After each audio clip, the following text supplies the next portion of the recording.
गोपीजनवल्लभ गिरिवरधारी यशोदानन्दन मृगजनरञ्जन यशोदानन्दन मृगजनरञ्जन यमुनातिरवनचरी जय धर्माधव गोपीजनवल्लभ Girivardhari Hare Krishna, Krishna Krishna, Hare Hare, Hare Rama, Ram Ram, Hare Hare. Hare Krishna, Krishna Krishna, Hare Hare, Hare Ram, Ram Ram, Hare Hare. Hare Krishna, Krishna Krishna, Hare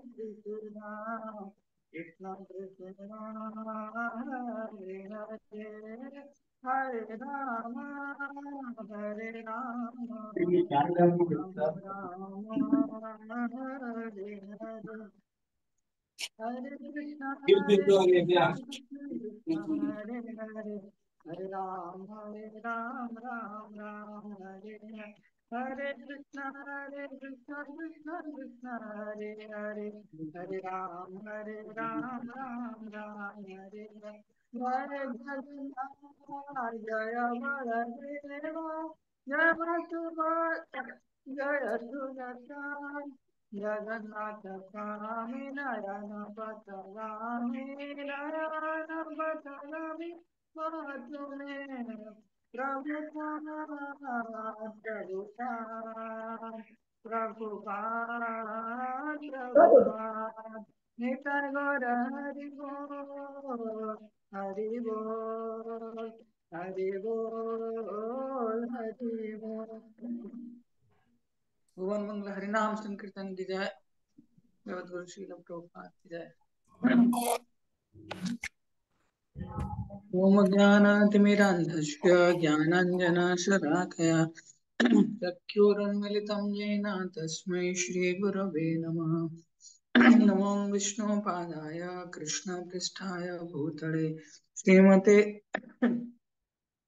Bhaktivedanta स्वामिनीति नामिने नमस्ते सारस्वते देवे गौरवाणी प्रचारिणे निर्विशेष शून्यवादी पाश्चात्य देशतारिणे जय श्री कृष्ण चैतन्य प्रभु नित्यानंद श्री अद्वैत गदाधर श्रीवासादि गौर भक्त वृंद समस्त अनम्यूट करिकी आउ वीडियो ऑन करिकी मो पचे पचे उच्चारण करा हरे कृष्णा कृष्णा कृष्णा हरे हरे हरे राम राम राम हरे हरे हरे कृष्णा हरे कृष्ण कृष्ण हरे हरे हरे हरे राम हरे हरे राम हरे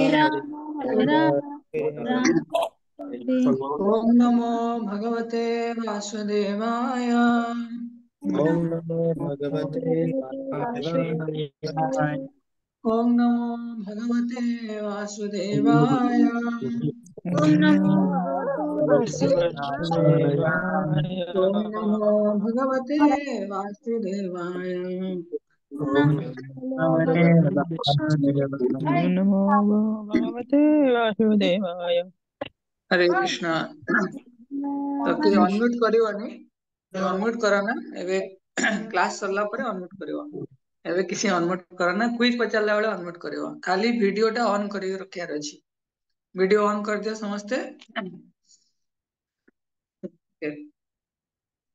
तो क्वेश्चन चारिटा सेशन आमे कंप्लीट करछे तो एटा रीइनकार्नेशन ना सीरीज अछि आ आज रीइनकार्नेशन ना लास्ट सीरीज तो समस्त ध्यान दबो तो टॉपिक पूर्वरु मु गोटे छोट प्रश्न पचारिबी तो काग पचारिबी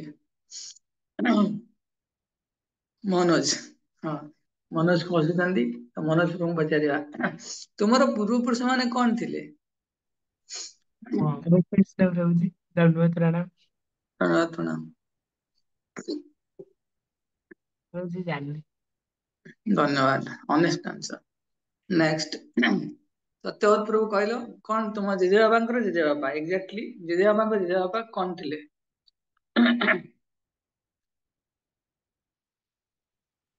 हरे कृष्ण प्रभु जी दंडवत प्रणाम। प्रभु दंडवत जी प्रणाम। प्रभु जी हमर मनीष जन्म जेहेतु तो पाइथिले चारिटा आपण तो कहिथिले ना चारिटा जेमिति बाघ्र थिले ଆଉ ଗୋମାତା ଥିଲେ। तम जेजेबाबा कौन थिले एक्जाक्टली को? एग्जैक्ट तो जानी हबनी कौन थे। ओके नेक्स्ट हमें आदित्य प्रभु अनम्यूट करिको तापर आ जण को पचारिबी तापर हमें सेशन जेवा। प्रभु जी पूर्व पुरुष माने कौन? हाँ कौन थिले? जानी प्रभु। मनीष। ओके नेक्स्ट ओके कामिनी कामिनी माता जी कहलो तुम पूर्व पुरुष माने आम पूर्व पुरुष किए कौन थिले? हरे कृष्ण प्रभु सिद्धांत आम अच्छा, पूर्वपुरुष पूर्वपुरुष कौन माकड़ कहନ୍ତି बंदर। हाँ, बंदर थिले। म्यूट कर दियो म्यूट कर दियो।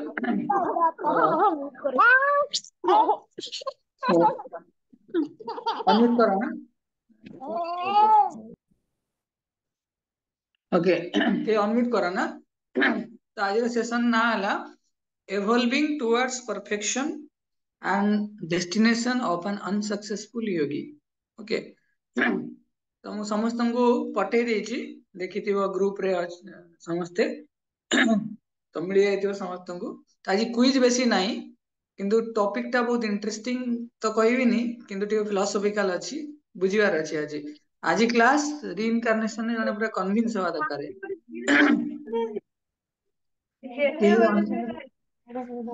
के म्यूट अनम्यूट करो ना प्लीज के अनम्यूट करो ना। ओके तो टॉपिक नाम मन नइला इवॉल्विंग टुवर्ड्स परफेक्शन आमे हमर पूर्णता आडुआ जाउछे आ डेस्टिनेशन अनसक्सेसफुल योगी आमे भक्ति करूछे टिके टिके तो केही कहि पारे प्रभु जी मु यदि एई जन्म रे 100% कंप्लीट न करि परिबी तारे कोन हबो दुलार प्रभु अनम्यूट करि कहलो।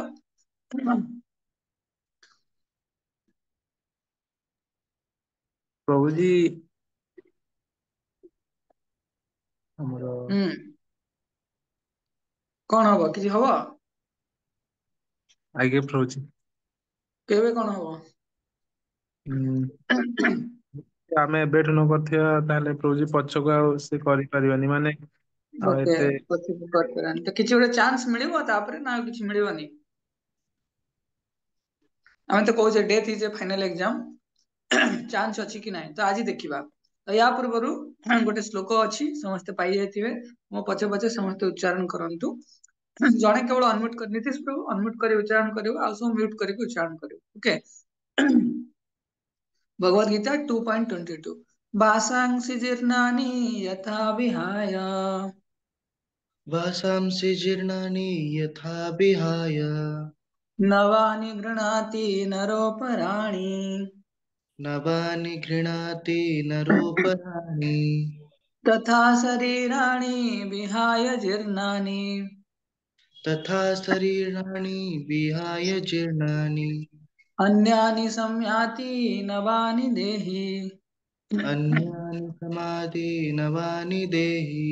तार अर्थ ହେଲା ଗୋଟେ ଲୋକ ତାର ପୁରୁଣା କପଡାକୁ ପରିଧାନ ବସ୍ତ୍ର ଯାହା ଅଛି ତାକୁ ତ୍ୟାଗ କରିକି ତାର ନୂତନ ବସ୍ତ୍ର ଗ୍ରହଣ କରେ ସେମିତି ଏ ଶରୀର ଏ ଯୋଉ ପୁରୁଣା ଶରୀରକୁ ତ୍ୟାଗ କରିକି ନୂତନ ଶରୀର ଗ୍ରହଣ କରେ। ଯୋଉଟା ଆମ ପୁରୁଣା ଶରୀର ରହିଲା ସେଟା ପୁରୁଣା ହେଇଗଲା ଆଉ ମାନେ ସେଟା ୟୁଜଲେସ୍ ହେଇଗଲା। ଓକେ ତ ଫଟୋ ଦେଖିଥିବ ସମସ୍ତେ ତ ଫଟୋରେ ଅଛି ଗୋଟେ ଲୋକଟା ମରି ଯାଇଛି ତାଠୁ କିଛି ଗୋଟେ ବାହାରିକି ଯାଉଛି ଛାଡି ଦିଅ। ତ ମେଟେରିଆଲ ବଡି ଆମର ଯୋଉ ଶରୀର ଅଛି ସେ ଗୋଟେ ଡ୍ରେସ ଭଳିଆ ହେଲା। ତ ଏଇ ଯୋଉ ତମେ ଭାବ ଏବେ ଆମର ବୟସ ଅଛି 11 20 25 30 ଯାହା ଭିତରେ ଅଛି ତମେ ଭାବ 20 ବର୍ଷ ତଳେ ତମେ ଯେତେବେଳେ ଛୋଟ ପିଲା ଥିଲେ ତମ ମା ତମକୁ ଗୋଟେ ହାତରେ ମାନେ ଯୋଉ ଆଞ୍ଜୁଳିରେ ଧରିଥିବ ଛୋଟ ପୁରା କୁନି ପିଲାଟେ ଥିବ ଛୋଟ ପିଲାଟେ କେତେ ହବ ଏତିକି ଖଣ୍ଡେ ଆଞ୍ଜୁଳାଏ ହବ ଧରିଥିବ ଆମେ ଛୋଟ ଥିଲେ ସେତେବେଳେ। ତ ଭାବ ଆହୁରି ଯେତେବେଳେ ବୟସ ବଢି ବଢି ଯିବ ବୟସ ପୁରା ବୁଢା ହେଇଯିବା ବୁଢା ଲୋକକୁ ଦେଖିଥିବ ତାର ରିଙ୍କଲ୍ସ ଆସିଗଲାଣି ହେଲା। ତ ସେଇଭଳିଆ ଲୋକ ତ ଆମେ ଦେଖୁଛେ ଗୋଟେ ଜାଗାରେ ଗୋଟେ ଛୋଟ ପିଲା ଅଛି ଗୋଟେ ବୃଦ୍ଧ ଲୋକ ବି ଅଛି ଆମେ ମିଡିଲ ରେ ଅଛେ ୟୁଥ ରେ ଅଛେ ତେଣୁ ସବୁ ଜୀବ ମାନେ ଯେତେ ସବୁ ଜୀବନ୍ତ ଲୋକ ଅଛନ୍ତି ତାଙ୍କର ଶରୀର ଅଛି। ଲୋକମାନେ କେବଳ ସ୍ପେସିସ୍ ହ୍ୟୁମାନ ସ୍ପେସିସ୍ ନୁହଁ, ସବୁ ସ୍ପେସିସ୍ ରେ ଶରୀର ଅଛି, ଆତ୍ମା ବି ଅଛି। ଆତ୍ମାଟା ସବୁବେଳେ ପର୍ଯ୍ୟନ୍ତ ରହୁଛି, ଶରୀରଟା ଧୀରେ ଧୀରେ ପରିବର୍ତ୍ତନ ହେଇ ଯାଉଛି। ତ ବାୟୋଲୋଜିରେ ଗୋଟେ ଜିନିଷ ଅଛି, ଜଣେ ସାଇଣ୍ଟିଷ୍ଟ ଅଛନ୍ତି, ତାଙ୍କ ଜନ୍ କଣ ଗୋଟେ ଅଛି, ମୁଁ ଭୁଲିଗଲିଣି। ତ ସେ କହୁଥିଲେ ଆମ ଶରୀରରେ ଯେତେ ସେଲ୍ ଅଛି, କୋଷ ଅଛି, ପ୍ରତ୍ୟେକ 7 ବର୍ଷରେ ପୁରା ଫୁଲ ରିପ୍ଲେସ ହେଇଯାଏ। 7 ବର୍ଷରେ ପୁରା ଫୁଲ ରିପ୍ଲେସ ହେଇଯାଏ। ତମେ ଛୋଟ ବେଳର ଫଟୋ ଦେଖିଥିବ, ତମେ କେତେ କୁନିଟେ ଥିଲ, ଏବେ ଦେଖିଲା ବେଳକୁ ଆରେ ଏଇ ମୁଁ ଥିଲି, ନାଇଁ ମୁଁ ତ ନଥିଲି ଏଇଆ। ଆମେ ନିଜେ ଯଦି ଖରାପ ଭଲ ଦେଖା ନଥିବି ତାହେଲେ ମୁଁ ମନା କରିଦେବି ନା ମୁଁ ନଥିଲି ଏଇଆ। ତେଣୁ କହିବାର ଉଦ୍ଦେଶ୍ୟ, ଆମ ଶରୀର ପରିବର୍ତ୍ତନ ହେଇଯାଉଛି ପ୍ରତି 7 ବର୍ଷରେ, ପୁରା କମ୍ପ୍ଲିଟ ଚେଞ୍ଜ ଅତି କମରେ। ଆମେ କାହିଁକି ଜାଣିପାରୁନେ, ଆମେ ଯେତେବେଳେ ଫଟୋ ଉଠଉଛେ ତାକୁ କହନ୍ତି ଗୋଟେ ପିକ୍ସେଲ, କ୍ୟାମେରାରେ ମେଗା ପିକ୍ସେଲ ଯୋଉ ପିକ୍ସେଲ ଥାଏ, ତାକୁ କୋଉଥିରେ ମେଜର କରାଯାଏ, ଫ୍ରେମ୍ସ ପର ସେକେଣ୍ଡ। ଗୋଟେ ସେକେଣ୍ଡରେ କେତେ ଫ୍ରେମ ହେଲା। ତ ଧର ଗୋଟେ କଣ କରୁଛେ, ମୁଭି ଚାଲିଛି, ମୁଭିରେ କଣ ସେମାନେ କଣ ଗୋଟେ ଦିନରେ ସବୁ ସୁଟିଂ କରିକି, ମାନେ 2 ଘଣ୍ଟାରେ ସୁଟିଂ କରିକି ଦଉନାହାନ୍ତି ନା।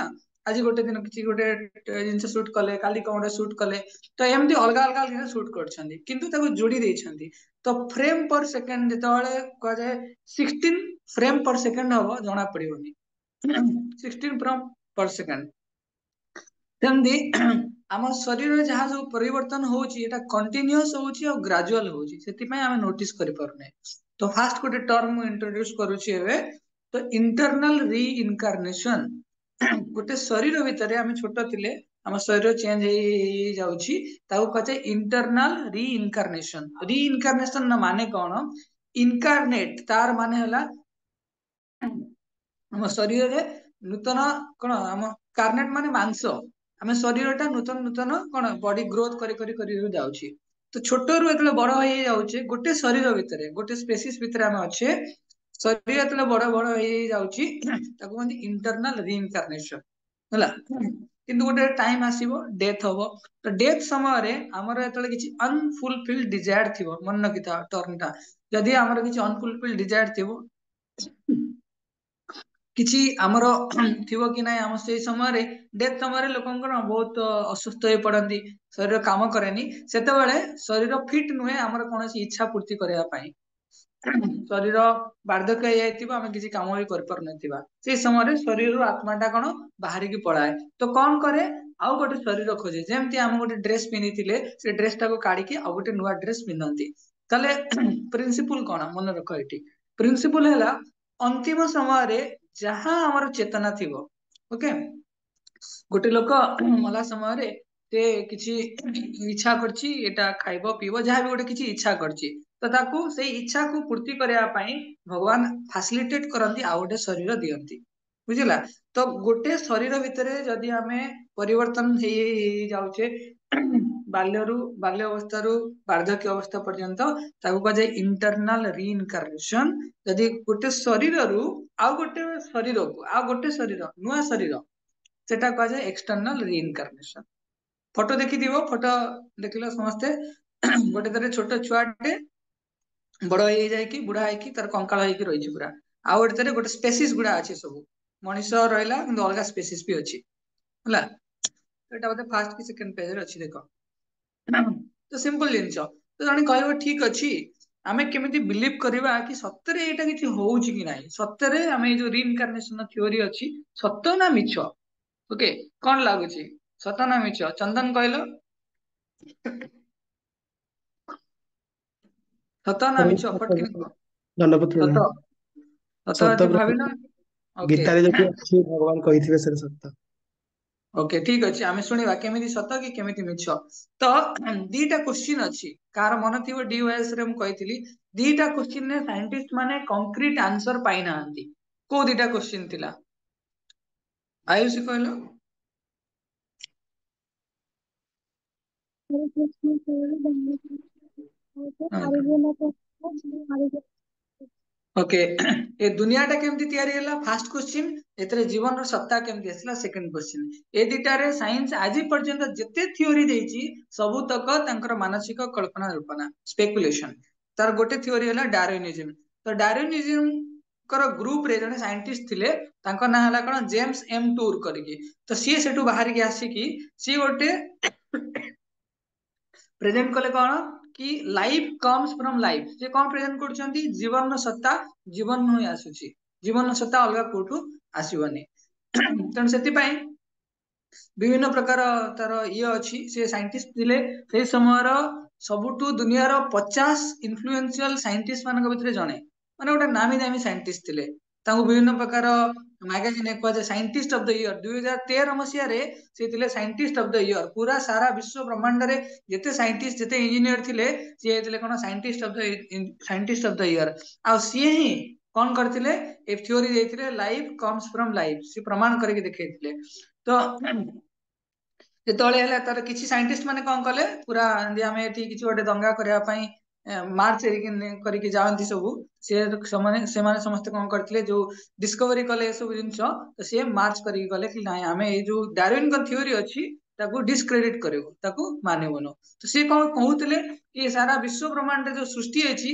ता पछरे जने बुद्धिमान व्यक्ति अछि supreme intelligent designer device one ने हमें पढ़िथिले ओके तेणु से life comes from life not from matter हला तो एटिक मिनिमम जिनस हमें पढ़िथिले आगु देखिबा वैदिक स्क्रिप्चर रे कौन अछि हमर जो वैदिक सनातन धर्म रो साहित्य अछि सेतरे कौन अछि तार कौन व्यू पॉइंट हला कि जो सारा विश्व ब्रह्मांड हो कि सारा जो जीव जगत हो कोठु आछंती ना भगवान कोठु आछि तो भगवान तो केमिति आछंती भगवान डायरेक्ट आन नांती तो भगवान कौन कले ब्रह्मा को तैयारी कले ब्रह्मा किए द फास्ट इंजीनियर कहि परिया प्रभुपाद लिखिछंती भागवतम रो तेने ब्रह्मा हृदय आदि कवय ब्रह्मा हेले सारा संसार रो फास्ट इंजीनियर सीए कौन कले सारा संसार रे जीव जगत को तैयारी कले सब किछि से तैयारी करछंती ए बहुत ही देखुछे हमें भगवत गीता रे गोटे सुंदर श्लोक भी अछि मु से नोट रे देछि तो भगवत गीता रे 3.10 ने कहायछि सहजज्ञ प्रजा सृष्टा पूर्ववाच प्रजापति प्रजापति माने कि ब्रह्मा ब्रह्मा कौन कले सृष्टि सृजना कले सब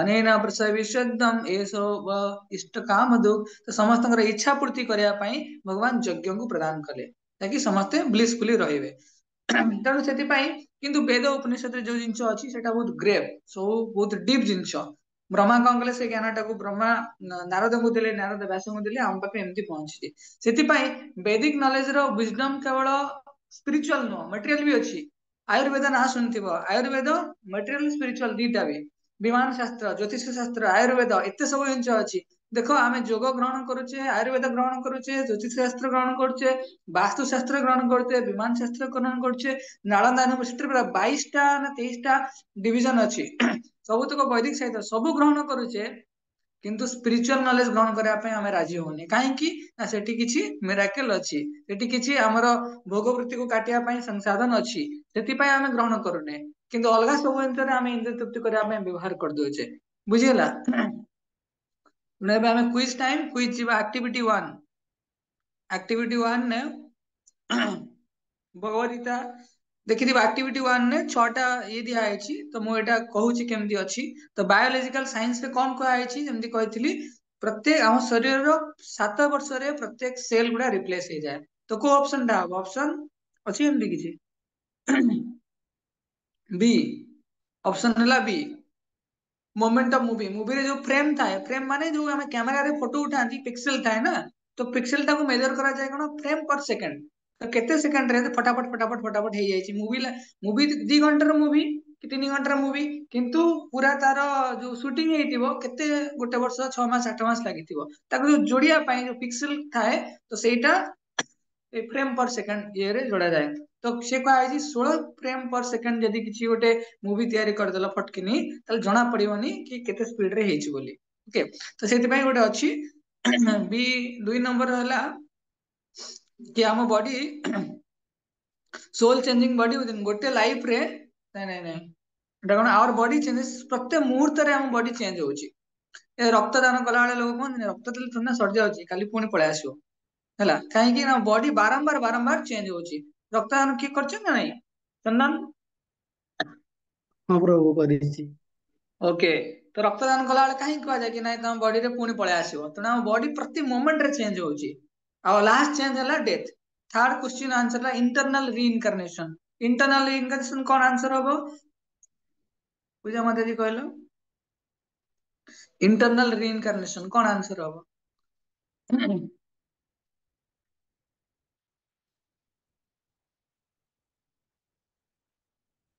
तो मु अपोजिट रे आंसर भी अच्छी तो के देखिथिबे यदि पढुथिबे तो इंटरनल रीइनकार्नेशन आंसर अच्छी गोटे जीवन भितरे जदि हम शरीर रे जहा परिवर्तन होउची ताकू कहते इंटरनल रीइनकार्नेशन। एक्सटर्नल रीइनकार्नेशन हला शरीर बाहर यदि किसी परिवर्तन होउची गोटे शरीर थिला शरीर हम बाहर ही पळे आसले आ गोटे शरीर पाइले तो पूरा जो रीइनकार्नेशन हला एक्सटर्नल रीइनकार्नेशन। तो जेम्स माइकल टूर से कौन कहले कि सबु किछि पछरे जने इंटेलिजेंट डिजाइनर अछंती इवोल्यूशन थ्योरी नो लास्ट भगवत गीता कहे किंतु कोन भगवान मनुष्य भी तैयारी कले सब जीवन जो तैयारी कले सृष्टि आरंभ रे। तो एटा मु कहि देली तो नेक्स्ट देखिबा तो लोकंकर मॉडर्न थ्योरी अच्छी मॉडर्न थ्योरी कौन कहे सी गोटे थ्योरी तो नुह एटा गोटे मानसिक जिनस से कहे मनुष्य माने कोठु आछंती मांकड़ मानकटु आछंती किए एटी कंफर्म करि पारे मनुष्य माने मांकड़ पाखरु आछंती बोली अनम्यूट करके गोटे मिनिट भितर गोटे नु आधा मिनिट भितर कहि परिबो किए कहबो कि मांकड़ माने मनुष्य भितर एई कारण रु आछंती बोली। स्टोन एज थिला स्टोन एज रे लोक माने अनसिविलाइज थिले तापर मॉडर्न लोक आज टाइम पूरा एक्स्ट्रा सुपर मॉडर्न लोक ये जो थ्योरी अछि आज काहे छोट बेଳ हम पढ़ा होची मनुष्य माने मांकड़ रु आस्थिले छोट बेळ को हमर काहे की पढ़ा होची हमर भगवान को ऊपर विश्वास ता हटे देबा पई फेथ भगवान को ऊपर उठे देबा पई आ हमर जो वेद शास्त्र उपनिषद अछि जदि बा सेटा प्योरली वैदिक साइंस किंतु आमे ताको भाबुचे ए सब जिंस मॉडर्न मैन पई किछि दरकार नाही ए सब अंधविश्वास नैरो माइंडेड पीपल लोकंकर मनोभाव। तेणु किए कहि परिबो एठी मनुष्य माने मांकड़ रु तैयारी बोली किछि प्रमाण करबा पई के चाहेबो ये अच्छा अनम्यूट करी कहो साइंस पिला एटलिस्ट कॉमर्स पिला तो खाली बिजनेस करे साइंस पिला के कहो मनुष्य माने मांकड़ रु तैयारी बोली के नुआ वर्षा माता जी हाँ। तो केति नाही ताले हम क्लास सरला आ समस्त कन्विंस हे गले हम एटा जिंस कहया चाहतली ओके तो आज देखिबा किछिटा जिंस कि वास्तव रे हमर ओडिया रे अछि ओडिया माने हमर कल्चर रे अछि गोत्र गोत्र माने कोन हमर पूर्व पुरुष माने ऋषि मुनि थिले त हमर जो कनेक्शन अछि ग्लोरियस कनेक्शन अछि किंतु वैदिक सभ्यता को नष्ट करूथिबा जो आजिर मॉडर्न सिविलाइजेशन से जो ग्लोरियस कनेक्शन को काटी दिए सेति पई हमें जानिबा दरकार हमें समस्त भगवान कर नित्य सेवक हमर कनेक्शन भगवान को सहित अछि ऋषि मुनि मान सहित अछि किंतु आजिर सभ्यता एते निकृष्ट हो गलानी ताकि से कनेक्शन को काटिया पई से व्यस्त सब बडे तेणु गोटे बुक अछि जे बही मो पाखरे भी अछि योर सीक्रेट जर्नी हला तो पढ़ी परिबो एतरे सब जिंस वर्णना करा अछि केतरा थ्योरी मु देइछि तम पढ़िबो से नोट रे भी अछि fossil record disprove Darwin's fossil माने जीवाश्म दशम क्लास रे भी 9th की दशम क्लास में हम पढुथिले जीवाश्म तो जीवाश्म माने कोन हम शरीर अछि शरीर तळे मरि गला ताको माटी तळे पोती देले तो सेटा हमर जो पृथ्वी रे जो क्रस्ट अछि ता भीतर संरक्षित हेकी थाए ताको तळे काढंती देखंती एक्चुअली हमें कोन थिले आगु त हमें देखिबा तो आज पर्यंत कौनसी प्रकार जीवाश्म बाहरिनी जो जीवाश्म प्रूफ डायरेक्ट करछि कि मनुष्य माने मांकड़ मानकटर आछंती कौन सी प्रूफ करनी आ सबुतक जीवाश्म प्योरली कंप्लीट आउ गोटे आउटे ठारू भिन्न अछि जिते जीवाश्म आसी टिके साइंटिफिक तो कहबिनी टर्म टिके एमती रहइबो तो कौन सी जीवाश्म बाहरनी माटी तळे जो कंकाळ एरिका बाहरला कौन सी जिंस बाहरनी सब गुडा बाहरची सब गुडा कंप्लीट बाहरची बुझिला तेणु समस्त भावना आमे जानिछि कि जीव माने भगवान के द्वारा तैयारी होइछन्ति यदि भगवान के द्वारा तैयारी होइछन्ति भगवान कोन अधा गडा कर रखि देले कि भगवान तो अधा गडा करिक रखिबनी भगवान निश्चय कंप्लीट करिक छाडिबे अनफिनिश रखिबेनी तेणु जेते सब फॉसिल रेकॉर्ड अछि माने जीवाश्म रेकॉर्ड अछि सब गुडा प्रूफ करछि से आर कंप्लीट आ हाईली कॉम्प्लेक्स कॉम्प्लेक्स माने कोन केतळे सुनिथिबो आमे एको कोशी जीव बहु कोशी जीव के सुनछ दुलार प्रभु सुनिछ ना नाही साइंस पिला तमे एको कोशी बहु कोशी एको कोशी माने जान हां गोटे कोशरे तयारी एमिबा हला हां हाइट कौन सेटा थाए जीवाणु बीजाणु भूताणु आदि प्राणी शैवाल कवक एमिबा जा भी थाए ते एमिबा गोटे एको कोशी प्राणी तापरे बहुकोषी तापर आसिबे सब बहुकोषी प्राणी आसिबे तेणु सेतिपाई साइंटिस्ट कौन करे साइंस डार्विन कौन करथिले से कहले प्रथमे सब बड़े एककोषी जीव आछिसेंती किंतु जेते स्केलेटन बाहरिछि सब गुडा प्रूव करिछि ना प्रथमे एककोषी जीव न बहुकोषी जीव आस्थिले माने मल्टी सेलुलर बुझिला तो सेतिपाई बहुत समय रेकर्ड स्टडी करा जाए विभिन्न जिनस अच्छी साइंटिस्ट आड़ जीवानी बेसी तेणु कहबार उद्देश्य जेते सब जीवाश्म माटी तलु से बाहर कले कंकाल इत्यादि जहाँ बाहर कले सब गुडा प्योरली कंप्लीट थिला आ गोटे अन्यटर भिन्न थिला जेमति कि गछलता हला किंबा हमर बेले बेले तुम पहाड़ को जीव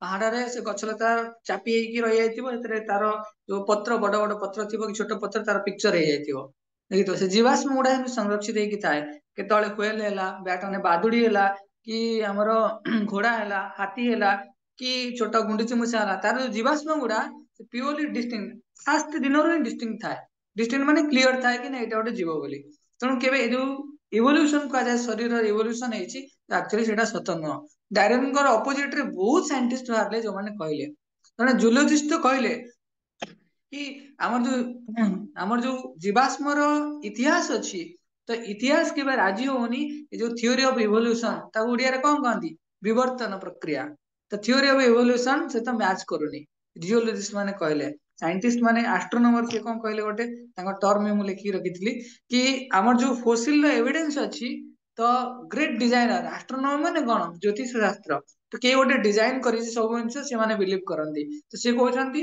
जो डार्विन मतवाद अच्छी कि मनीष मैंने मांकड़ कि अलग अलग ये सब आसी तो सेटा सत नुहे तो सेकंड क्वेश्चन किए कर ब्रीडिंग करा ब्रीडिंग ब्रीडिंग माने कौन गोटे स्पेसीज को ब्रीड करके गोटे नुआ कहते हाइब्रिड कलरा हाइब्रिड कि बैगण हाइब्रिड सब हाइब्रिड ब्रीडिंग करा जाए है तो ब्रीडिंग रे तो नुआ नुआ जिन आम पाचे कोरोना पलि आसला किए कह ब्रीडिंग हो पारे ब्रीडिंग रे गोटे प्रजातिर नुआ जिन आसीपर जमी कुकुर कुकुर कौन केते प्रकार कुकुर अच्छी किए कह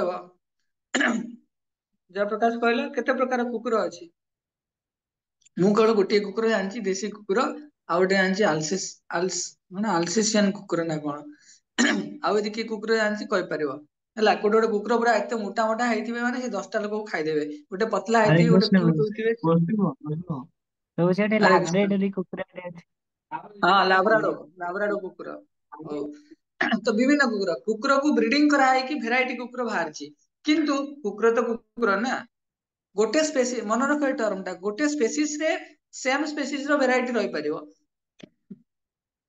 एंदी गोटे घुसुरी से गोटे घुसुरी जते तम ब्रीडिंग कले भी से वेराइटी देसी घुसुरी विदेशी घुसुरी जहाँ भी सब गोटे रही परिबो अलगा गच गचरु कलमीकरण देखा जाए कौन कौन सेटा कहती जहाँ भी अच्छी कलमीकरण आंब को कलमीकरण करके अलग अलग ये करती तो से गचर प्रजाति भी गोटे रहा ता भितर अलग अलग रही परिबो तेणु तेणु आमर जो फोसिल अच्छी तो डायरेक्टली कौन से फोसिल आमर जीवाश्म कनेक्ट नुह कि ना सतरे गोटे मनीषटा मांकड़ आसी कौन सी बेसिस नुह साइंस डाइजेस्ट गोटे करी मैगजीन अच्छी से भी प्रकाश पाई तो आम शुणा कई शुणी परीक्षित महाराज को गोटे नाग दंशन कला तो नागर ना कौन थिला उत्तम प्रभु कहल परीक्षित महाराज को गोटे साप मारला अंतिम समय भागवतम कथा पर मारला से नागर ना कौन थिला तक्षक तक्षक गोटे नाग थिला ना पक्षी थिला आउ कार अलगा मत अच्छी तो नाग हाँ से गोटे पक्षी भी थिला नाग भी थिला ओके तो से नाग माने उड़ी पड़ुथिले नाग माने तक्षक नाग उड़ी पड़ुथिले तो हॉर्स घोड़ा घोड़ा भी उड़ी पड़ुथिला ହେଲା इवन डायनोसर भी उड़ी पड़ुथिला तो कहबार तात्पर्य है आग काल लोक मैंने ଯେତେବେଳେ ବୈଦିକ ସଭ୍ୟତା ଥିଲା ଯେତେବେଳେ ଆଡଭାନ୍ସ ଏଜ ଥିଲା ଆମେ ଭାବୁଛେ modern time advance actually advance ନୁହଁ ତ ସେତେବେଳେ କଣ ଥିଲା ତକ୍ଷକ ନାଗ ଥିଲା ସେଟା କି କହନ୍ତି ବ୍ରିଡିଂ କରିକି ନା ବ୍ରିଡିଂ ନୁହଁ ସେ ଗୋଟେ ପ୍ରଜାତି ଅଛି ବୁଝିଲା କି ପ୍ରଜାତି ଅଲଗା ପ୍ରଜାତି ମାନେ ଆଗକୁ କହିବି ସ୍ପେସିସ ର ମାନେ କଣ ଆଗକୁ ଟିକେ ଅଛି କହିବି ତ ଥାର୍ଡ ପ୍ରୁଫ ଦେଇଥିଲି କି ମଲ୍ଟି ସେଲୁଲାର ମାନେ ବହୁକୋଷୀ ଜୀବ ମାନେ ଏକକୋଷୀ ଜୀବରୁ ଆସିନାହାନ୍ତି ସାଇମଲଟେନିୟସଲି ବହୁକୋଷୀ ଜୀବ ଅଛନ୍ତି ଏକକୋଷୀ ଜୀବ ବି ଅଛନ୍ତି बुझेगा कि बहुकोषी जीव अच्छा एककोषी जीव भी अच्छा तो से मना कराए जो थ्योरी ऑफ इवोल्यूशन टा रॉन्ग कारण डार्विन कहते एककोषी बहुकोषी हबनी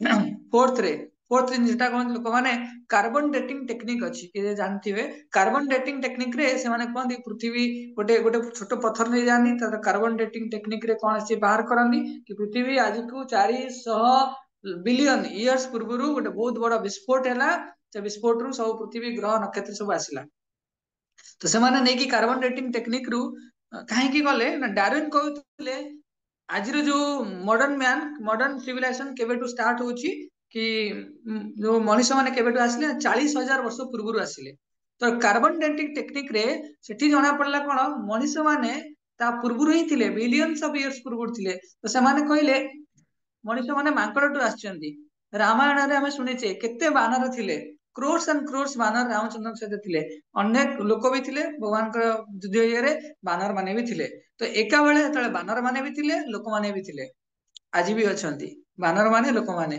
केबे किए देखिचो तमर बयस भी हेलानी मोर बयस भी हेलानी 20-30 वर्ष हेलानी 30 वर्ष भीतर किए देखिचो तुम घर पाखरे लोकटा माने एटा मांकड़ थिला एटा कोन मनुष्य हे जायछि किए देखिचो ओम प्रभु देखिचो नहीं प्रभु। आमे देखिने तले हम काई कहउछे तुम मांकड़ भलिया हेछे सब राम कही होचंदी ना तुम पूर्व पुरुष माने मांकड़ थिले हला तो कहवा उद्देश्य आमे देखिने हरे जदि बा कृष्ण मांकड़ प्रभु। मनुष्य हरे कृष्ण प्रभु जे जो मଣିଷ ଗୁଡା ମାଙ୍କଡ ଭଳିଆ ଦେଖା ଯାଉଥିଲେ मनीष भाया तमें मनीष भाया मांकड़ भाया नुह मांकड़ भाया कहीं तुम भावुच कहीं मनीष मैंने मांकड़ भाया देखा मांकड़ मैंने मनीष भाया देखा कहून आम केबे देखिने जदि भूल ले तुम घर पछपटे मांकड़ थिबो ताको तो मनीष भाविक मनीष हो जाइथिबो तमे ताको कहबो मु ताको घर कोठी देबी खाया पई देबी खाद्य वस्त्र बासगृह जोगाड़ करिया पई पड़िबो तो कहबा तात्पर्य जो जीवाश्म ईंधन जीवाश्म थिला से जीवाश्म रे पूरा एक्सक्लूसिवली टेस्ट कराई कि मांकड़ मान पूर्व मनीष माने थिले ओके तो यहाँ साइंटिफिक फैक्ट कहूँ मन किसी कहूनी बुझेगा तो आउ गोटे थ्योरी डार्विन कहले जो जिराफ अच्छी जिराफ किए देखी फोटो रे भी देखी पार जिराफ देखी जिराफ रो नाकटा जो बेकटा कहीं लंबा अच्छी डार्विन कहले से खाया जिराफ भाविला कि सब लोग तो तले तले खाऊंती घास पत्र खाऊंती कि गचर पाखु खाऊंती मुझे मो स्टाटस मेंटेन करी सर्वाइवल ऑफ द फिटेस्ट गोटे कॉन्सेप्ट अच्छी सर्वाइवल ऑफ द फिटेस्ट कह जाए सेटा कहूँ मो स्टाटस मेंटेन करी मुझे ऊपर खाइबी तो से ऊपर बेकटा बढ़े बढ़े बढ़े बेकटा वो पूरा लंग लंबा है केते आ भितर कॉन्फिडेंस पाइल कि सतरे सतरे अनम्यूट कर कह कहीं ना ओके जदि भी एमती संभव ताले जो माने पुनी बेक लंबे की खाई पाइलेनी या फिर survival of the fittest concept भितर रहिलेनी कौन से माने समस्त एक्सटेंड करिगले सब तो जीवजंतु अछंती ना केतेटा एक्सटेंड कर आमे सुनी सुनी डायनोसर एक्सटेंड कर जायछि बोली जानिले आउ केतेटा कोन जानछंती तो वास्तव में हुए कौन तो एबे टिके नोट करियार अछि वास्तव में कौन हुए तमे भक्ति करिया को जाउछे तो कौन वास्तव में जो इवोल्यूशन कहा जाए केमिति कहार इवोल्यूशन हुए शरीर रो इवोल्यूशन हुएनी आत्मार इवोल्यूशन हुए ओके एतिकी मन रखियार अछि एबे तो केमिति हुए काहे ना हमें धरो कि छोट पिला रे साइकिल चलाउथिबो तार कोन चारटा गोड़ थिबो साइकिल छोट साइकिल देखिबो एपटे गोड़ गोड़ बाहरथिबो सेपटे बाहरथिबो तो साइकिल एतले से बाइसाइकिल चलेबो तो सी कोन दीटा गोड़ होइछो बाइसाइकिल रु स्कूटर चलेबो स्कूटी चलेबो आ माने अलगा बलिया तब स्कूटी रु चार चकिया चले पारे तो कौन के भावती कि मु स्कूटी रु एतले चार चकिया चलेबी मो स्कूटीटा आउथरे कहि सुनो मो स्कूटीटा कोन चार चकिया गाड़ी हे जिवो कि ना मु आउ गोटे बापा कहबी आउ गोटे चार चकिया गाड़ी देबे किए भाबुछु आ भिତରେ स्कूटीटा चार चकिया गाड़ी ହେଇଗଲା कि बाइसाइकलटा स्कूटर ହେଇଗଲା सेमती संभव नुह तो डार्विन जोटा कहते एटा अधा सत केवल अधा सत माने कौन गोटे जन्म रे हुएनी मोर देन वन लाइफ लागे हला तेणु मांकड़ माने के भाबिबो मांकड़ माने से माने ब्रांचेस रे रहउतले गछ पत्र रे रहउतले से माने स्कूल रे आसी कि पछरे बेंच रे बसी कि से क्लास सुनिबे चांस नाही मांकड़ अलगा मनुष्य अलगा तो हमें एक्टिविटी 2 देखिबा एक्टिविटी 2 रे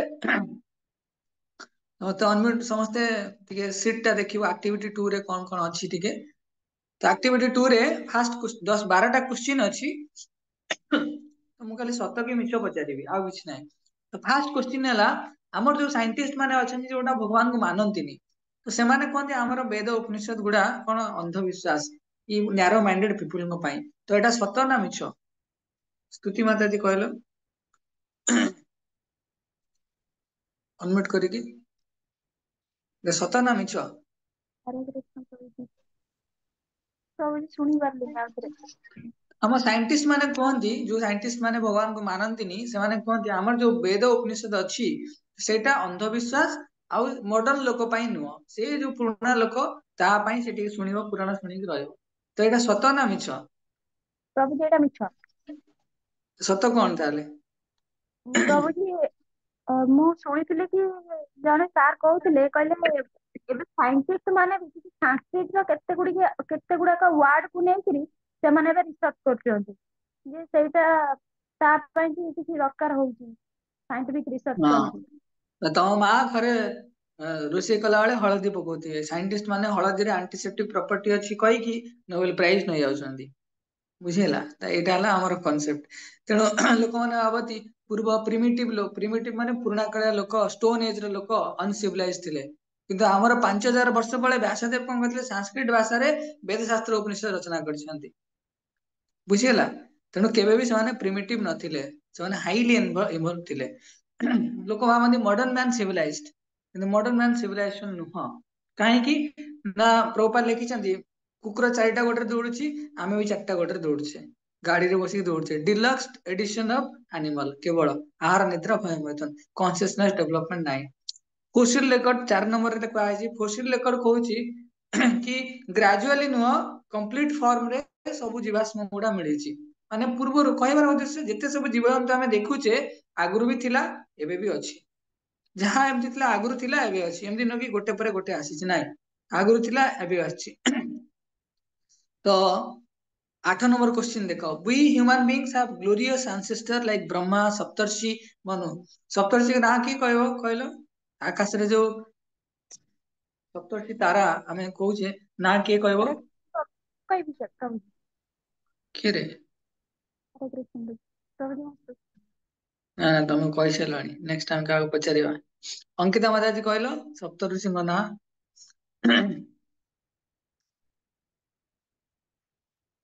प्रभुजी पूरा सप्तऋषि का नाम मने नहीं। और 2-4 जन को ना को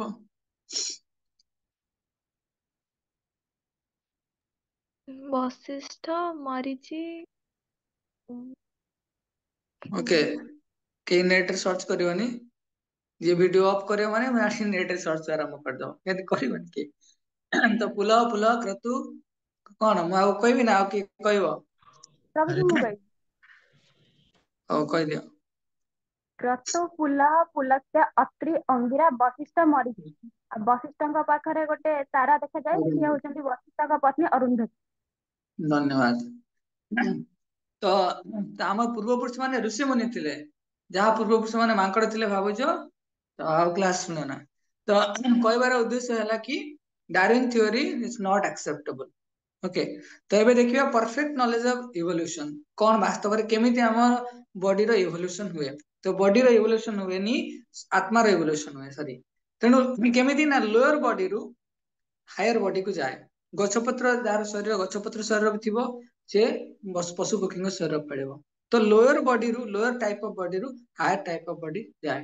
तेणु सेति पई जो संसार ए जो दुनिया भितर केमिति हुए मु एक्चुअली कहूची एबे ध्यान दियो कि ग्रेजुअल एवोल्यूशन केमिति हुए गोटे लोक जतले शरीरटा त्याग करछि ताकू शरीरटा पुणी नूतन शरीर केमिति प्राप्त हबो ना सी तर कर्म ना दैव नित्रण दैव अर्थात भगवानଙ୍କର निर्देश रे ताको आउ गोटे मार गर्भ रे से प्रवेश करिवो कर्मणा दैव नित्रण जंतुर देह उपपते स्त्रिय प्रविष्ट उदरं पुंसरेत ग्रहस्य। तो केमिति आउरी क्लियरली कहबो तो ता पूर्व गोटे छोट जिनिस हम कहବାକୁ चाहूँ केते प्रकार जीवजंतु अछंती केते प्रकार अछंती के कहबो आदित्य कहलो केते प्रकार जीवजंतु अछंती?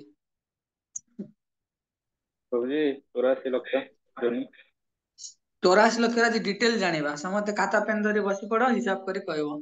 जलजानव लक्ष्याणि स्थावरा लक्ष विंशति कृमय रुद्र संख्याक पक्षिणां 10 लक्षाणि पाशपशव 30 लक्षाणि मनुष्य 4 लक्षाणि। तो जलचर प्राणी 9 लक्ष साइंस एपर्यंत मोटे बहुत कम सम थाउजेंड्स रे से जानी पारिछि मोटे जलचर प्राणी केते लक्ष ଏ ହାତ ମୁଣ୍ଡ କରି ବସନା ଲେଖ କାହିଁ ନାଇଁ ଏଟା ଜାଣିବା ଦରକାର ଆମର ପୂର୍ବପୁରୁଷ ମାନେ ତାପରେ ଆମେ କେତେ ସ୍ପେସିସ୍ ଦେଇକି ଆସିଛେ ଜାଣିବାର ଅଛି। ତ ଜଳଚର ପ୍ରାଣୀ ହେଲେ 9 ଲକ୍ଷ, ପ୍ଲାଣ୍ଟସ୍ ମାନେ ଗଛ ପତ୍ର ସିଏ ହେଲେ 20 ଲକ୍ଷ ହେଲା। ତାପରେ ଇନସେକ୍ଟ ମାନେ କଣ? କୃମି କୃମି ଯୋଉ ଛୋଟ ଛୋଟ ପୋକ ଇନସେକ୍ଟ 11 ଲକ୍ଷ। ତାପରେ ପକ୍ଷୀ ନାମ 10 ଲକ୍ଷାଣି ପକ୍ଷୀ ନାମ 10 ଲକ୍ଷ ହେଲା ପକ୍ଷୀ। ଆମେ 10ଟା ପକ୍ଷୀ ନାଁ କହିଲା ବେଳକୁ ଆମର ଖାଲି କାଉ ବଗ ଆଉ କଣ ମନେ ପଡିବନି 10 ଲକ୍ଷ ଅଛି ପକ୍ଷୀ। ତାପରେ ପଶୁ ଯୋଉ ଜଙ୍ଗଲରେ ଯୋଉ ପଶୁ ରୁହନ୍ତି ତ ସିଏ ହେଲେ 30 ଲକ୍ଷ ଆଉ 4 ଲକ୍ଷ ମଣିଷ। ଓକେ ତ ବାୟୋଲୋଜିଷ୍ଟ ମାନେ ସେମାନେ ଯୋଉ ସ୍ପେସିସ୍ କୁହନ୍ତି ତ ସ୍ପେସିସ୍ ମାନେ gross physical appearance. Gross physical ସାମ୍ନାରେ ଆମେ କାହାକୁ ଦେଖୁଛେ ବାଘ ଅଛି ବିଲେଇ ଅଛି। ବାଘ ବିଲେଇ ଭଳିଆ ଦେଖିବାକୁ ବିଲେଇ ବାଘ ଭଳିଆ ଦେଖିବାକୁ। କିନ୍ତୁ ବାଘ ଆସିଲେ ଆମେ ମାରିଦିଅଛୁ ବିଲେଇ ଆଇଲା ବେଳେ ଆମେ ଯେତେବେଳେ ପଳେଇ ଆସିବା ବିଲେଇ ମାରିଦିଅଛୁ। ବୁଝିହେଲା କହିବାର ଉଦ୍ଦେଶ୍ୟ ତାଙ୍କ ପାଇଁ ସ୍ପେସିସ୍ ହେଲା ସେ ଗୋଟେ ସ୍ପେସିସ୍ କୁ ଦେଖିଲେ। ମଣିଷ ପାଇଁ କଣ ସରି ସ୍କ୍ରିପ୍ଚରରେ କଣ ଦିଆଯାଇଛି ସ୍ପେସିସ୍ ମାନେ ମଣିଷ ଗୋଟେ ପ୍ରଜାତି ତାଙ୍କ ହିସାବରେ। କିନ୍ତୁ ଆମ ହିସାବରେ କଣ ବୈଦିକ କଲଚର ହିସାବରେ ମଣିଷ କେତେ ଲକ୍ଷ? କେତେ ଲକ୍ଷ କହିଲି ଦୁଲାର ପ୍ରଭୁ ଅନମ୍ୟୁଟ କରି କହିଲ ମଣିଷ କେତେ ଲକ୍ଷ? ପ୍ରଭୁଜୀ ମଣିଷ ତ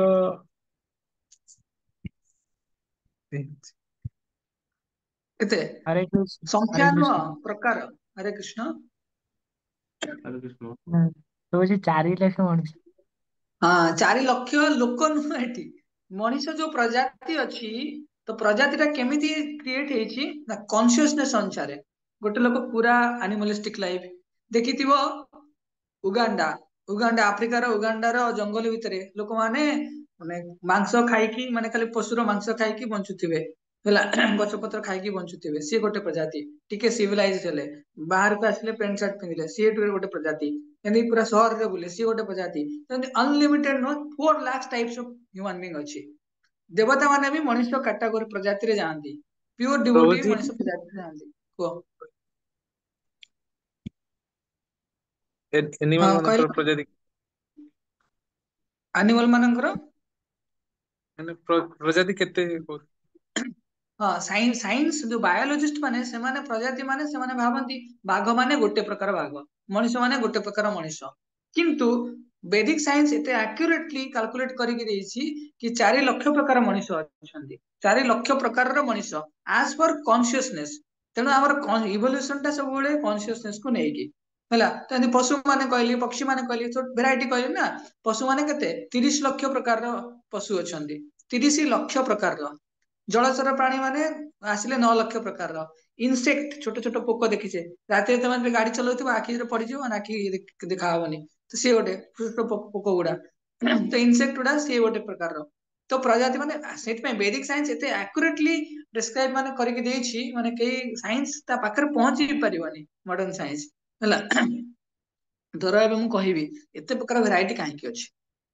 ଏତେ ଖାଲି ମଣିଷ କରିଥିଲେ ହେଇନଥାନ୍ତା କି ତେଣୁ ଗୋଟେ ଲୋକ ଛୋଟ ପିଲା ମାନେ ସ୍କୁଲ ପିଲାଟେ ସେ କଲେଜ ପଢିବାକୁ ଆସିଲା ଗଭର୍ଣମେଣ୍ଟ ହସ୍ପିଟାଲରେ ତାର ହେଲାନି ସେ ଘର ଖୋଜିବ ତା ବାପା ଗରିବ ଅଛି ସେ କମ ଟଙ୍କାରେ ଘର ଖୋଜିବ ତା ବାପା ଧନୀ ଅଛି ତ ସେ ଭଲ ଘର ଖୋଜିବ ତେଣୁ ରେଣ୍ଟ କାପାସିଟିରେ ଆମକୁ ରେଣ୍ଟ ଦବାର କାପାସିଟି ଅନୁସାରେ ଘର ମିଳେ ତ ଆମର କର୍ମର ସାମର୍ଥ୍ୟ ଅନୁସାରେ ଅର୍ଥାତ ଆମେ କର୍ମର ଆକାଉଣ୍ଟ କେମିତି ଅଛି ତାକୁ ଦେଖିକି ଆମକୁ ସ୍ପେସିସ୍ ମିଳେ ଗୋଟେ ଲୋକ ଆଗକୁ କହିବି କେମିତି ସ୍ପେସିସ୍ ମିଳେ କି 84 ଲକ୍ଷ ପ୍ରକାରର ସଂଖ୍ୟା ନୁହେଁ 84 ଲକ୍ଷର ଫର୍ମାଟ ଦିଆଯାଇଛି କେହି ଭାବିବେନି ପୃଥିବୀରେ 84 ଲକ୍ଷ ଲୋକ ଅଛନ୍ତି ନାଇଁ କ୍ରୋର୍ସ ଆଣ୍ଡ କ୍ରୋର୍ସ ଲୋକ ଜୀବଜନ୍ତୁ ଅଛନ୍ତି କିନ୍ତୁ ଫର୍ମାଟ କେତେଟା ଫର୍ମାଟ ବୁଝିପାରୁଛ ନା ଏଇ ଫର୍ମାଟ କୁକୁର ଗୋଟେ ଫର୍ମାଟ ତ କୁକୁର ଫର୍ମାଟ ରେ ଅନଲିମିଟେଡ କୁକୁର ଥିବେ ମଣିଷ ଫର୍ମାଟ ମଣିଷ ଟା କେତେଟା ଫର୍ମାଟ ହେଇଛି ମଣିଷ ପାଇଁ 4 ଲକ୍ଷ ପ୍ରକାରର ଫର୍ମାଟ ଅଛି ତ ଯିଏ ଯୋଉଥିରେ ପଶିଗଲା ବୁଝିହେଲା କି ତେଣୁ 84 ଲକ୍ଷ ପ୍ରକାରର ଫର୍ମାଟ ଅଛି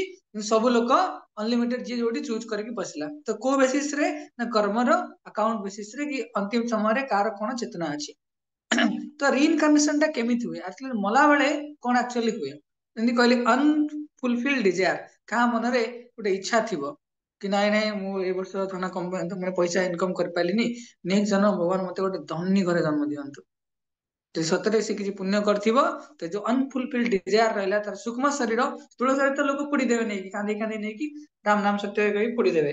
ତ ସୂକ୍ଷ୍ମ ଶରୀରଟା ଯୋଉଟା ରହିଲା ସେଟା ପୋଡିବନି। ମନ ବୁଦ୍ଧି ଅହଙ୍କାର ସେଥିରେ ଗଡା, ମାନେ ମନ ବୁଦ୍ଧି ଅହଙ୍କାରରେ ସୂକ୍ଷ୍ମ ଶରୀର ଗଡା। ତ ମନଟା ଇମ୍ପ୍ରେସନ କୁ ଷ୍ଟୋର କରିକି ରଖିବ, ତ ସେଇଟା କଣ କରିବ ନେକ୍ସଟ ଜନ୍ମକୁ କ୍ୟାରି ହବ। ସେଥିପାଇଁ ମନେ ରଖ ଆମର ଚେତନାଟାକୁ ଭଲ କରିବାର ଅଛି, କୃଷ୍ଣ କନସିୟସ ବନେଇବାର ଅଛି। ନହେଲେ ପୁଣି ପୋଡା ହେଲା ପରେ ବି ମଣିଷ ପୁଣି କଣ କଣ ଜନ୍ମ ମିଳିବ ଜଣା ନାହିଁ ହେଲା।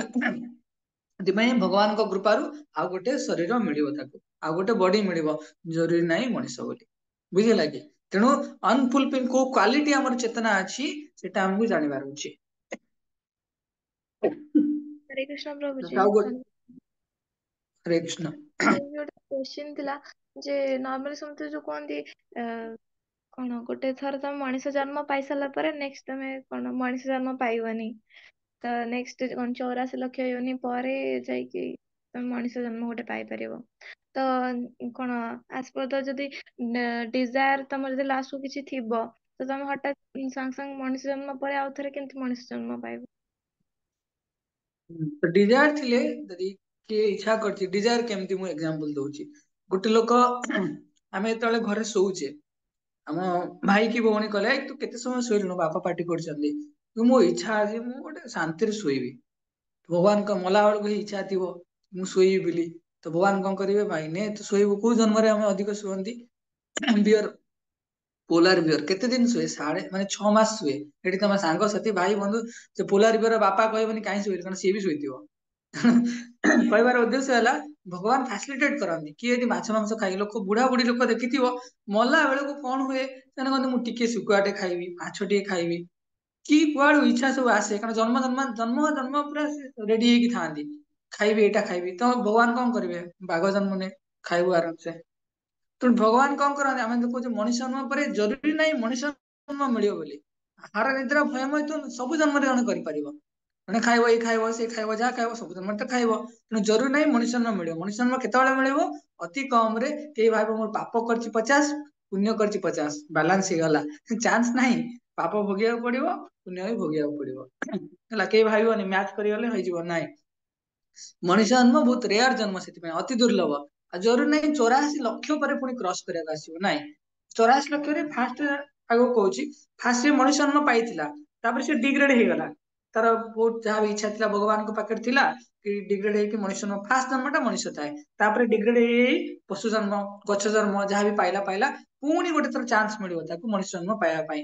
ସେତେବେଳେ ତା ପାଖରେ ଅପସନ ଥିବ ହାୟର ଏଲିଭେସନ ପାଇଁ, ସେ ଭଗବତ ଧାମ ଯାଇପାରିବ, ନଚେତ ଗ୍ଲାଇଡିଂ ଡାଉନ ମାନେ ପୁଣି ତଳକୁ ଆସିବ।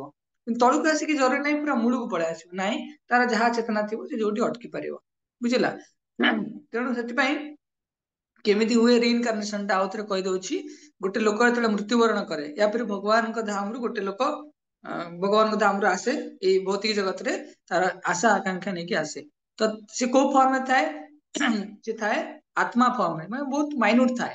ତ ଯେତେବେଳେ ବର୍ଷା ହୁଏ, ତ ବର୍ଷା ଜଳରେ ସେ କଣ ଏ ଭୂପତିତ ହୁଏ, ଭୂମିରେ ପଡେ। ତ ଭୂମିରେ ଯେତେବେଳେ ପଡେ ସେ କଣ କରେ, ଟର୍ମ ଟା ମନେ ରଖିବ, କି ସିକ୍ୱେନ୍ସ ଭୁଲିବନି।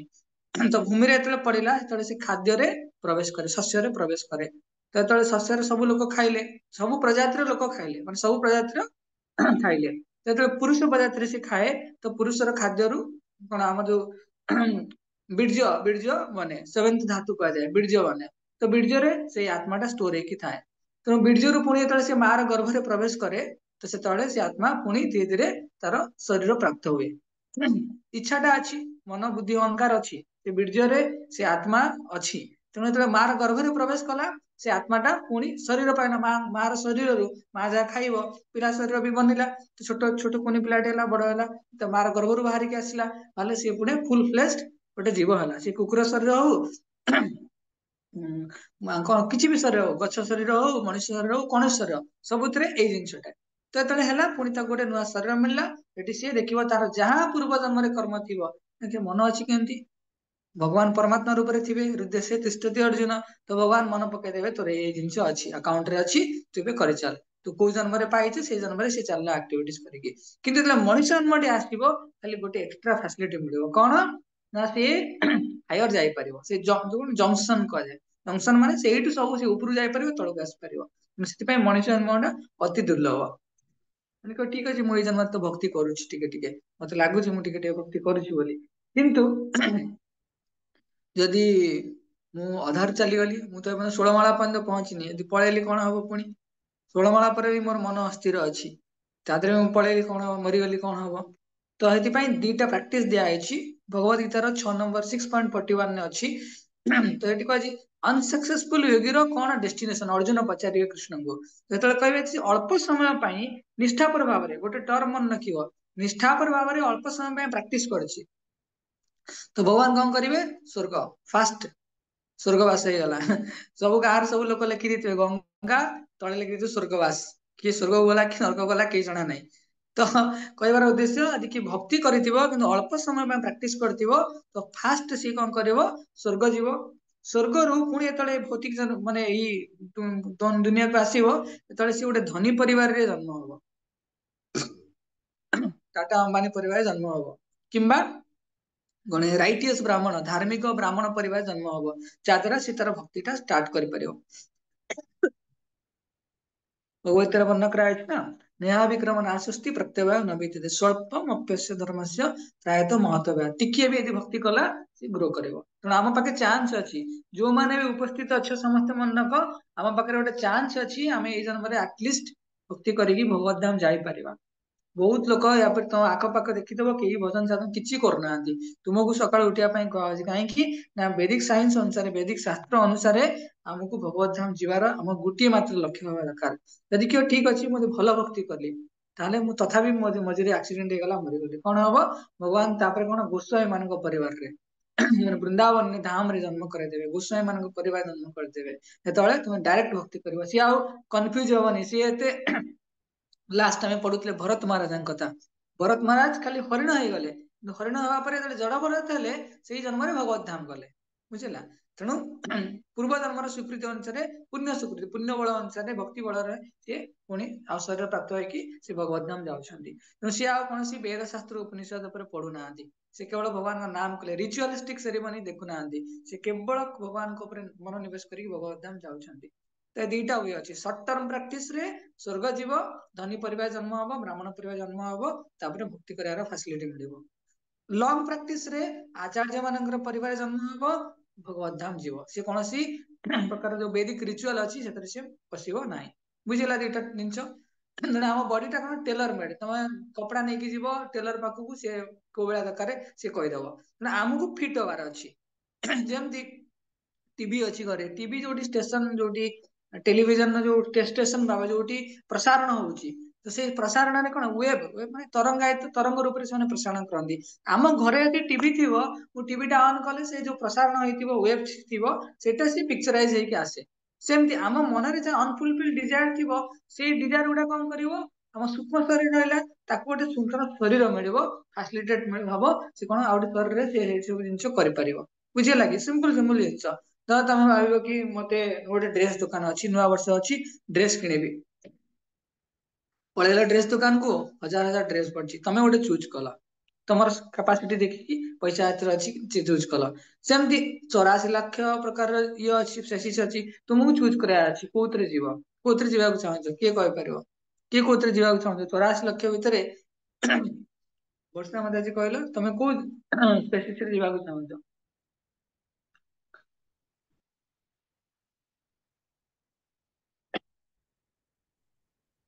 फटाक हरे किन कृष्ण कहले प्रभु जी। हरे कृष्ण प्रभु जी भगवत धाम को जीवा चाहिए किंतु जति जीव मान भीतर जो चाहिए ताले ह्यूमन बीइंग है।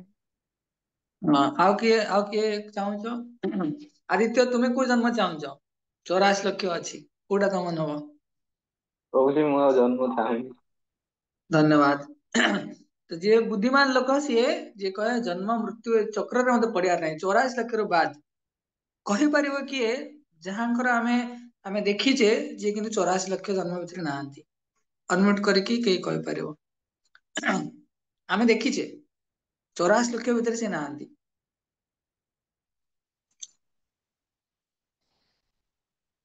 पशु पक्षी गछ लता मनुष्य भितर किए भी अच्छी गोटे स्पेसीज अच्छी आमे देखीचे ऑप्शन भी देदेली 84 लाख भीतर ना उत्तम प्रभु अनम्यूट कर कहब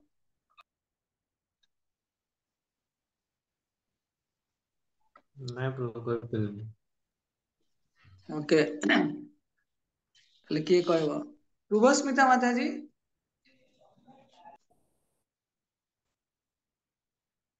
କିଏ କହିବ ତାହେଲେ? ହରେ ହଁ କୃଷ୍ଣ କୁହ। ପ୍ରଭୁ। ମୁଁ ଜାଣିନି। ଓକେ ତାହେଲେ ନୀତିଶ ପ୍ରଭୁ କୁହ, କିଏ ତମେ ଦେଖିଛ, କାହା ସହିତ ଭେଟ ହେଲା ତମର? ଆଜ୍ଞା ଆମେ ଡେଲି ସକାଳେ ତୁଳସୀ ମହାରାଣୀଙ୍କୁ ଜଲଦାନ କରୁ। ଧନ୍ୟବାଦ। ତ ତୁଳସୀ ମହାରାଣୀ 84 ଲକ୍ଷ ଭିତରେ ନାହାନ୍ତି, ଠିକ ଅଛି, ସେଥିପାଇଁ ଆମେ ତୁଳସୀଙ୍କ ସଙ୍ଗ କରିକି ଭଗବତ ଧାମ ଯାଇପାରିବା। ଯେମିତି ସେଥିପାଇଁ ଆମେ ଆମର ଚେତନାକୁ ଶୁଦ୍ଧ କରିବାର ଅଛି। ସେଥିପାଇଁ ଆମେ ଜାଣିବା ଦରକାର, ଯେମିତି ଆମେ ଶୁଣିଥିଲେ ନଳକୂପର ମଣିଗ୍ରହ ତାଙ୍କ ସ୍ତୋରୀରେ ଶୁଣିଥିଲେ, ତ ସିଏ ଅପୋଜିଟ ସେକ୍ସ ପ୍ରତି ବହୁତ ଆଟ୍ରାକ୍ଟେଡ ଥିଲେ। ସେଥିପାଇଁ ଭଗବାନ ତାଙ୍କୁ ନାରଦ ମୁନିଙ୍କ କୃପାରୁ ତାଙ୍କୁ କଣ ଶରୀର ମିଳିଲା? ଗଛ ଜନ୍ମ ମିଳିଲା। ବୁଝିଲା? ମୁଁ ବହୁତ ଦିନ ତଳେ ଗୋଟେ କିଏ ପୋଷ୍ଟର ପଠେଇଥିଲେ, ତ ଗୋଟେ ଗଛଟେ ଗୋଟେ ସ୍ତ୍ରୀ ଲୋକର ରୂପ ଭଳିଆ ପୁରା ଠିଆ ହେଇଛି, ଜଣା ପଡିଯାଉଥାଏ କି ସେଥିପାଇଁ ରିଇନକାର୍ନେସନ କେମିତି ହୁଏ? ଏଇ ସବୁ ଚେତନା ଯାହା ଥିବ ନା ସେଇ ଅନୁସାରେ ରିଇନକାର୍ନେସନ ହୁଏ। ଯିଏ ଅଧିକ ଯିଏ ରକ୍ତ ଖାଇବ, ମାଂସ ଖାଇବା ପାଇଁ ଇଚ୍ଛା କରୁଥିବ, ତ ତାକୁ ସେଇଭଳିଆ ଜନ୍ମ ମିଳିବ। କଣ? ବାଘ ସିଂହ ଜନ୍ମ ମିଳିବ। କି ଶୋଇବା ପାଇଁ ଇଚ୍ଛା କରୁଥିବ, ଭାଲୁ ଜନ୍ମ ମିଳିବ। କି ଅଳସୁଆ ହେଇକି ଜନ୍ମ ହଉଥିବ, ଖାଲି ମାନେ କଣ କହିପାରିବା, ଖାଲି ଆ ସ୍ଥିର ହେଇକି ବସି ପାରୁନଥିବ, ସବୁବେଳେ ଏଇଟା ସେଇଟା ସେଇଟା ସେଇଟା, ମାଙ୍କଡ ଜନ୍ମ ମିଳିବ। କି ଯଦି ମାନେ ଡ୍ରେସ ଏତେ ପିନ୍ଧୁ ନଥିବ ହେଲା, ସବୁବେଳେ ବିଦାଉଟ କପଡାରେ ରହିବା ପାଇଁ ପସନ୍ଦ କରୁଥିବ, ଅପୋଜିଟ ସେକ୍ସ ପ୍ରତି ଆଟ୍ରାକ୍ଟ ହେଇଥିବ, ତାହେଲେ ସିଏ କେବଳ ଗଛ ଜନ୍ମ ପାଇବ। ଯେମିତି ନଳକୂପର ମଣିଗ୍ରହ ଆମେ ଶୁଣିଲେ, ତ ସମସ୍ତେ ଶୁଣିଥିବ। ଅଗସ୍ତ୍ୟ ଋଷି କଣ କରିଥିଲେ? ଇନ୍ଦ୍ରଦ୍ୟୁମ୍ନ ରାଜା ଇନ୍ଦ୍ରଦ୍ୟୁମ୍ନଙ୍କ ଘରକୁ ଆସିଥିଲେ, ତ ସେଠି ତାଙ୍କୁ ପ୍ରପରଲି ସମ୍ମାନ କରିପାରିଲେନି, ତ ତାଙ୍କୁ ଯୋଉଟା ବୁଦ୍ଧି ଥିଲା ସମ୍ମାନ କରିପାରିଲେନି, ତ ସେ ତାଙ୍କୁ ଅଭିଶାପ ଦେଲେ, କଣ? ତୁମେ ନେକ୍ସଟ ଜନ୍ମ ହାତୀ। ତ ଜଡ ବୁଦ୍ଧି ମାନେ କହନ୍ତିନି ଏତେ ବୁଦ୍ଧିମାନ ନୁହଁ, ଡଲ ହେଡେଡ, ହାତୀ ଜନ୍ମ ମିଳିବ। କୁମ୍ଭୀର ହୁହୁ ନାମକ ଜଣେ ଗନ୍ଧର୍ବ ଥିଲେ, ଯିଏ କଣ କରିଥିଲେ? ଜଣେ ଋଷି ଥିଲେ ଦେବଳ, ଅସିତ ଦେବଳ ବ୍ୟାସ ଯୋଉ ଦେବଳ ଋଷି ଥିଲେ, ସେ ଜଳରେ ସ୍ନାନ କଲା ବେଳେ, ଗାୟତ୍ରୀ କଲା ବେଳକୁ କଣ କରିଥିଲେ? ତାଙ୍କ ଗୋଡ ଟାଣିଦେଲେ, ତ ସେ ଜଳଚର ଭଳିଆ ବ୍ୟବହାର କଲେ, ତ ତାଙ୍କୁ ଜଳଚର କୁମ୍ଭୀର ଜନ୍ମ ମିଳିଲା। 2 ଜଣ ଉଦ୍ଧାର ହେଲେ। ପ୍ରଭୁପାଦ ଥରେ ସମୁଦ୍ର ଏରିଆରେ ବୁଲୁଥିଲେ, ତ ପ୍ରଭୁପାଦ ଦେଖିଲେ ଗୋଟେ ଲୋକ ଖାଲି ସର୍ଫିଂ କରୁଛି, ଯୋଉ ସମୁଦ୍ରରେ ସି ସର୍ଫିଂ କରୁଛି, ଖାଲି ସେ ଯୋଉ ବୋଟ ଉପରେ କଣ ଛୋଟଟେ କଣ ବସିକି ସେ ଚାଲିଛି ତାର, ତ ଦିନ ସାରା ସକାଳୁ ସନ୍ଧ୍ୟା ପର୍ଯ୍ୟନ୍ତ। ପ୍ରଭୁପାଦ କହିଲେ ନେକ୍ସଟ ଲାଇଫ ମାଛ ହେଲା। ତ କହିବା କଥା, ଯାହାର ଆଡିକ୍ସନ ଯୋଉ ଜିନିଷରେ ଥିବ, ଚେତନା ଯୋଉ ଜିନିଷରେ ଫର୍ମ ହେଇଥିବ, ସେ ଜିନିଷରେ ନେକ୍ସଟ ଜନ୍ମ ମିଳିବ। ସେଥିପାଇଁ ଆମକୁ କେବେ ବି କୌଣସି ପ୍ରକାର ଭୌତିକ ଜନ୍ମ ନବାର ନାହିଁ। ଦେଖନ୍ତୁ, ଆମର ଯୋଉ ଶରୀର ମିଳିଛି, ଆମ ଶରୀରରେ ଗୋଟେ ସ୍ୱରୂପ ଅଛି, ଆମର ଅରିଜିନାଲ ଫର୍ମ। ସେ ଅରିଜିନାଲ ଫର୍ମ କେବେ ବି କୌଣସି ଉପାୟରେ କଣ ହୁଏନି, ଡିଟେରିଏଟ ହୁଏନି। ଅର୍ଥାତ ଭଗବତ ଧାମରେ ଥିଲାବେଳେ ଯୋଉ ଅରିଜିନାଲ ଫର୍ମ ଟା, ଏଇ ଜନ୍ମରେ ବି ଆମେ ଅରିଜିନାଲ ଫର୍ମ ଅଛି, କିନ୍ତୁ ଏବେ କଭର ହେଇଯାଇଛି। ଶୀତ ଦିନ ଅଛି, ଆମେ କଣ କରୁଛେ? ଘୋଡି ହେଇକି ବସି ପଡୁଛେ, ଅରିଜିନାଲ ଫର୍ମ ଟା କଭର ହେଇଗଲା, ଖାଲି ମୁହଁଟା ଆଖି ଦିଟା ଦେଖା ଯାଉଥିବ। ତେଣୁ ସେଥିପାଇଁ ଅରିଜିନାଲ ଫର୍ମ ଟା କଭର ହେଇଯାଇଛି ମଟେରିଆଲ କନସିୟସନେସ କୁ ନେଇକି। ତେଣୁ ଆମକୁ ଯୋଉ ଭକ୍ତି କରୁଛେ ଭଗବତ ଧାମ ଯିବା ପାଇଁ, ତ କେମିତି କରିବା ଦରକାର? କି ଆମେ ଭଗବାନଙ୍କ ନାମ ମାଧ୍ୟମରେ ଅରିଜିନାଲ ଫର୍ମ ଟା ରିଭାଇଭ କରିବା ଦରକାର। ପ୍ରଭୁପାଦ ସେଥିପାଇଁ କହିଲେ, Krishna consciousness is there in our heart, ଆମ ହୃଦୟରେ ଅଛି ଅଲରେଡି, କିନ୍ତୁ ଆମକୁ ଖାଲି ରିଭାଇଭ, ପୁଣି ପୁନଃ ତାକୁ ମନେ ପକେଇବାର ଅଛି। ତ ଆକ୍ଟିଭିଟି 3 ଅଛି, ତ ଆକ୍ଟିଭିଟି 3 କୁ ସମସ୍ତେ କରିକି ମତେ ପଠେଇବ। ଏଠି 8ଟା ପ୍ରଶ୍ନ ଅଛି, ସିକ୍ୱେନ୍ସ କରାହେଇଛି, କାହା ପରେ କିଏ ଅଛି ବୋଲି, ତ ସେଇଟା ସମସ୍ତେ କରିକି ପଠେଇବ। ତ ସେଥିପାଇଁ କୁହାଯାଏ, ମଣିଷ ଜନ୍ମ କେବଳ ମଣିଷ ଜନ୍ମରେ ହିଁ ଆଉ ମଣିଷ ଜନ୍ମରେ ହିଁ କେବଳ ଗୋଟେ ଜଙ୍କସନ ମିଳିଆ, ତ ମଣିଷ ଜନ୍ମ ଖସିଗଲେ ହାତରୁ ଆଉ ମିଳିବନି। ତମେ ଯୋଉ ସୁନ୍ଦର ଭାବରେ ସକାଳୁ ଉଠି ଜପଟେ କରିଦଉଛ, ତମେ ଭାବିଲ କି ବାଘ ଜନ୍ମ ପାଇଛ, ସକାଳୁ ଉଠିଲା ବେଳକୁ ସେ ଅନେକ କାହାକୁ ମାରିବି, କାହାକୁ ଖାଇବି, ଏଇ ଜିନିଷ। ତେଣୁ ମଣିଷ ଜନ୍ମରେ ହିଁ ଜଣେ ଭକ୍ତି କରିପାରିବ। ୱାନ୍ସ ଯଦି ଆନିମଲ କିମ୍ବା ଗଛ ଏଇ ଆଡକୁ ପଳେଇଲ, ମାନେ ଖରାପ କର୍ମ ଦ୍ଵାରା, ମେଟେରିଆଲିଷ୍ଟିକ କର୍ମ ଦ୍ଵାରା, ଆଉ ଚାନ୍ସ ନାହିଁ। 10,000 ବର୍ଷ ପରେ ଇସ୍କନ ନଥିବ, ପ୍ରଭୁପାଦ ସବୁ ଭଗବାନ ବୋଲି ହରି କହିଲା ବେଳକୁ ଗୋଟେ, ଏବେ ତ ବାଂଲାଦେଶରେ ଲୋକମାନେ ଇସ୍କନକୁ ଗୋଟେ ଗୋଟେ ବାଟୁଛନ୍ତି, ସେତେବେଳେ 10,000 ବର୍ଷ ପରେ ଭାବ, ଲୋକମାନେ ଭଗବାନଙ୍କ ନାମ ନେଲା ବେଳକୁ ଲୋକମାନେ ଛେଚି ଦେଇଥିବେ, ମାରି ଦେଇଥିବେ। ଲୋକମାନେ ଭକ୍ତ ମାନେ, ଶାସ୍ତ୍ରରେ ବର୍ଣ୍ଣନା କରାଯାଇଛି, ଗଛ ଉପରେ ବସିକି ଭଗବାନଙ୍କ ନାମ ନେବେ, ତଳକୁ ଓହ୍ଲେଇବେ ହିଁ ନାହିଁ, ଏମିତି ବର୍ଣ୍ଣନା କରାଯାଇଛି। ତେଣୁ ମଣିଷ ଜନ୍ମ ଯୋଉଟା ଏଇ ସମୟରେ, ଏଇଟା ଧନ୍ୟ କଳି। ଏଇ ସମୟରେ ମହାପ୍ରଭୁ ଜଷ୍ଟ ଯାଇଛନ୍ତି, ପ୍ରଭୁପାଦ ଜଷ୍ଟ ଥିଲେ, ଏବେ ପ୍ରଭୁପାଦଙ୍କ ଶିଷ୍ୟ ମାନେ ଅଛନ୍ତି। ଏଇ ସମୟରେ ଆମେ ଯଦି ଭକ୍ତି କରିବା, ଭଗବତ ଧାମ ଯାଇବା। ପଶୁ ମାନେ କଣ କରନ୍ତି? ତାଙ୍କର ନିଜର ଇନଷ୍ଟିଙ୍କ୍ଟ ମାନେ କଣ, ସଜାତୀୟତାର ଗୁଣ ଯାହା ଯାହା ତାଙ୍କର ପ୍ରଭୃତି ଅଛି, ସେ ଅନୁସାରେ କାମ କରନ୍ତି। କିନ୍ତୁ ମଣିଷ ନିଶ୍ଚୟ ଭାବରେ ତାର ଆଧ୍ୟାତ୍ମିକ ଚେତନାକୁ ଜାଗ୍ରତ କରିପାରିବ। ଭଗବାନ ସେଥିପାଇଁ ସବୁ ସବୁ ପ୍ରକାର ପ୍ରଜାତି ତିଆରି କରିଦେଲେ, गछ लता पशु पक्षी समस्त तैयारी करदेले किंतु भगवान अनसाटिस्फाइड थिले भगवान कौन कले जीवर उद्धार ପାଇଁ ମଣିଷର ଗୋଟେ ଫର୍ମାଟ ଦେଲେ अर्थात ମଣିଷରେ ଯଦି ଜଣେ ଗୋଟେ ଲୋକ ପଳେଇ ଆସିଲା ମଣିଷ ଫର୍ମାଟ କୁ ପଳେଇ ଆସିଲା ସେଠୁ ସିଏ ପୁଣି ହାୟର ଏଲିଭେସନ ହେଇପାରିବ ଭଗବାନ ପ୍ରସନ୍ନ ହେଲେ ସେଥିପାଇଁ ଆମକୁ ବାବା ମଣିଷ ଶରୀର ଅଛି ବୋଲି ତମେ ଆଜିକାଲି ତିରୁପତି ବାଲାଜୀ ଯିବ ପାହାଡ ଚଢି ପାରିବ ମଣିଷର ଏକାଦଶୀ କରିପାରିବ କି ଦୃଢ ପ୍ରତିଜ୍ଞା ହେଇକି ମୁଁ ପ୍ରତିଜ୍ଞା କରୁଛି ମୁଁ ନୂଆ ବର୍ଷ ଠାରୁ ନୂଆ ବର୍ଷ ପ୍ରତିଜ୍ଞା ସମସ୍ତଙ୍କୁ ପଚାରିବି ପୁଣି ନୂଆ ବର୍ଷରୁ ମୁଁ ଏଇ ନିୟମ ପାଳନ କରିବି ବୋଲି କି କିଛି ଧାର୍ମିକ ସିଦ୍ଧାନ୍ତକୁ ମୁଁ ଅବଲମ୍ବନ କରିବି ଗଧ କୁକୁର ଏମାନେ କରିପାରିବେନି ଗଛଲତା ଏମାନେ କରିପାରିବେନି ନାଇଁ ଏବେ ଆମର ମହାକୁମ୍ଭ ମେଳା ଆସୁଛି ତ ମହାକୁମ୍ଭରେ କୋଟି କୋଟି ଲୋକ ଆସିବେ କେତେଟା କୁକୁର ବିଲେଇ ଆସିବେ କି ନାଇଁ ଆମକୁ ବି ମହାକୁମ୍ଭରେ ସ୍ନାନ କରିବାର ଅଛି କେହି ଆସିବେନି ସେଥିପାଇଁ ଏଇ ମଣିଷ ଜନ୍ମରେ ଆମ ମନକୁ ନିୟନ୍ତ୍ରଣ କରିକି ଭଗବାନଙ୍କ ଚରଣ ମନ୍ଦିରରେ ଆମେ ସମର୍ପିତ କରିବା ଜୀବନର ଲକ୍ଷ୍ୟକୁ ଜାଣିବା ପୁରା ମେକାନିଜିମ ଜାଣିଲେ ଆମେ କି କେମିତି ପୁନର୍ଜନ୍ମ ହଉଛି ଆଉ କେହି କେବେ ପୁନର୍ଜନ୍ମ ପାଇଁ ଅପେକ୍ଷା କରିବାର ନାହିଁ ଆମକୁ ଏଇ ଜଗତରେ ଏଇ ଧାମରେ ରହିକି ଭଗବାନଙ୍କର ଆନୁଗତ୍ୟରେ ରହିକି ଆମେ ଯେତେବେଳେ ଭଲସେ ଭକ୍ତି କରିବା ଆଉ ଜନ୍ମ ନାହିଁ ଅର୍ଥାତ ଆମର କେତେବେଳେ ଆଉ ଗୋଟେ ଜନ୍ମ ମିଳିବନି ଆମ ସୂକ୍ଷ୍ମ ଶରୀର ନଷ୍ଟ ହେଇଯିବ ଆମେ ଶୁଣିଛେ ଗ୍ରହ ଶରୀର ସ୍ଥୂଳ ଶରୀର ନଷ୍ଟ ହେଇଯାଏ ଲୋକମାନେ ଜାଳି ଦିଅନ୍ତି ପୋଡି ଦିଅନ୍ତି ସୂକ୍ଷ୍ମ ଶରୀର ଯେତେବେଳେ ନଷ୍ଟ ହେଇଯିବ ସେତେବେଳେ ଲୋକ ଭଗବତ ଧାମ ଯିବା ପାଇଁ ରେଡି ଓକେ ସେଥିପାଇଁ ଆମକୁ ପ୍ରତ୍ୟେକ ଦିନ ପ୍ରପାତ କହିଛନ୍ତି ଅତି କମରେ 16 ମାଳା ଜପ କରିବା ଅର୍ଥାତ ଭଗବତ ଚେତନାରେ ରହିବାର ଅଛି ମହାମନ୍ତ୍ରକୁ ଆମକୁ ଜପ କରିବାର ଅଛି ଶିଲ ପ୍ରପାତ କି ଜୟ ଶିଲ ଗୁରୁଦେବ କି ଜୟ ଗୌର ପ୍ରେମାନନ୍ଦେ କାହାର କିଛି ପ୍ରଶ୍ନ ଅଛି हरे कृष्ण प्रभुजी बहुत प्रणाम हरे कृष्ण प्रभुजी मोर 3टा खंडे क्वेश्चन अछि पचार प्रभुजी ओके ता पूର୍ବରୁ ଗୋଟେ ଛୋଟ ଜିନିଷ ମୁଁ କହିଦଉଛି ତ କ୍ଲାସ ସମୟ ହେଇଗଲାଣି କେହି ସେବା ପାଇଁ ଯାଇପାରିବେ ନହେଲେ ପ୍ରଶ୍ନ ଶୁଣିବା ପାଇଁ ରହିପାରିବେ ଏଠି କୁହନ୍ତୁ ପ୍ରଭୁ प्रभुजी आमे सुनले जे 84 लाख प्रकार जीव मानकर शरीर अछि भगवान बनेइछन्ति तो आमे जानछे भगवद गीता रे पढ़िछे मृत्यु समय जहाँ भी हमर चेतना रहबो तार परवर्ती जन्म हमकु सेही शरीर रूप रे मिलिबो तो किंतु जो माने सब लोअर बॉडी रे अछन जेमि कि गोटे कीट हे गेले जंदा पिंपुडी हे गेले हाथी हे गेले कि एको कोशी से मानकर तो चेतना ही नहीं कॉन्शियसनेस ही नहीं तो से माने किपरि माने कॉन्शियसनेस तांकर थाए तांकर सुप्त थाए आके तो से माने को हिसाब से माने तो मृत्यु समय विचार करि परिबिन ना नहीं मते नेक्स्ट लाइफ या हवार अछि मते नेक्स्ट लाइफ तो से माने किपरि मनुष्य जन्म को अपलिफ्ट हुअନ୍ତି तो गोटे कीट पतंग अच्छा से केमती मनुष्य जन्म हेबे तो फास्ट चिंता करार अछि मनुष्य जन्मरू जो आशा अभिलाषा नहीं कि आसीथिबे से माने डेथ समय रे से अनुसार से कष्ट से कर्मर प्रतिक्रिया से भोग करिया पई विभिन्न जन्म मिलिबो तो सेति पई एक्सेप्ट ह्यूमन बीइंग मनुष्य शरीर को छाड़देले अलगा सबु शरीर रे जने एनक्वायरी करि परिबनी अर्थात ब्रह्म जिज्ञासा करि परिबनी से केवल भोग करिया पड़िबो भोग माने खाली सुख नुह भोग माने दुख भोग करिया पड़िबो सुख भी थाई पारे दुख भोग करिया पड़िबो ସେଥିପାଇଁ ତାଙ୍କର ଅପଲିଫ୍ଟମେଣ୍ଟ ରେ ତାଙ୍କର ଇଭଲ୍ୟୁସନ ନାହିଁ ଇଭଲ୍ୟୁସନ କେତେବେଳେ ହବ ଯେତେବେଳେ ସେ କିଛି ଗୋଟେ କୀଟ ପତଙ୍ଗଟେ ଜଗନ୍ନାଥପୁରୀରୁ ମହାପ୍ରସାଦ ଆସିଛି ସେ ତାପରେ ବସିକି ଗୋଟେ ଖାଇଦେଇଛି ତ ସ୍ପିଡ ହେଇଯିବ ମାନେ ସେ କୀଟ ପତଙ୍ଗ ଥିଲା ଗଛଲତାରୁ କୀଟ ପତଙ୍ଗ ହେଇଛି କୀଟ ପତଙ୍ଗରୁ ଗୋଟେ ପଶୁ ହବା କଥା ସେ ଫାଷ୍ଟ ହେଇକି ଯିବ ଯୋଉ ସକାଳୁ ଉଠିକି ତମେ ଯୋଉ ଫୁଲ ନେଇକି ରାଧା ମାଧବଙ୍କୁ ସଜଉଛ ସେଇ ଗଛଟା ନେକ୍ସଟ ଜନ୍ମ ଅତି କମରେ ମଣିଷ ଜନ୍ମ ପାଇଯିବ ବୁଝିଲା କି ସେଥିପାଇଁ ଭକ୍ତମାନେ ଯୋଉ ଫଳଟେ ଆମେ ସେଉଟେ ଭଗବାନଙ୍କୁ ଭୋଗ ଲଗଉଛେ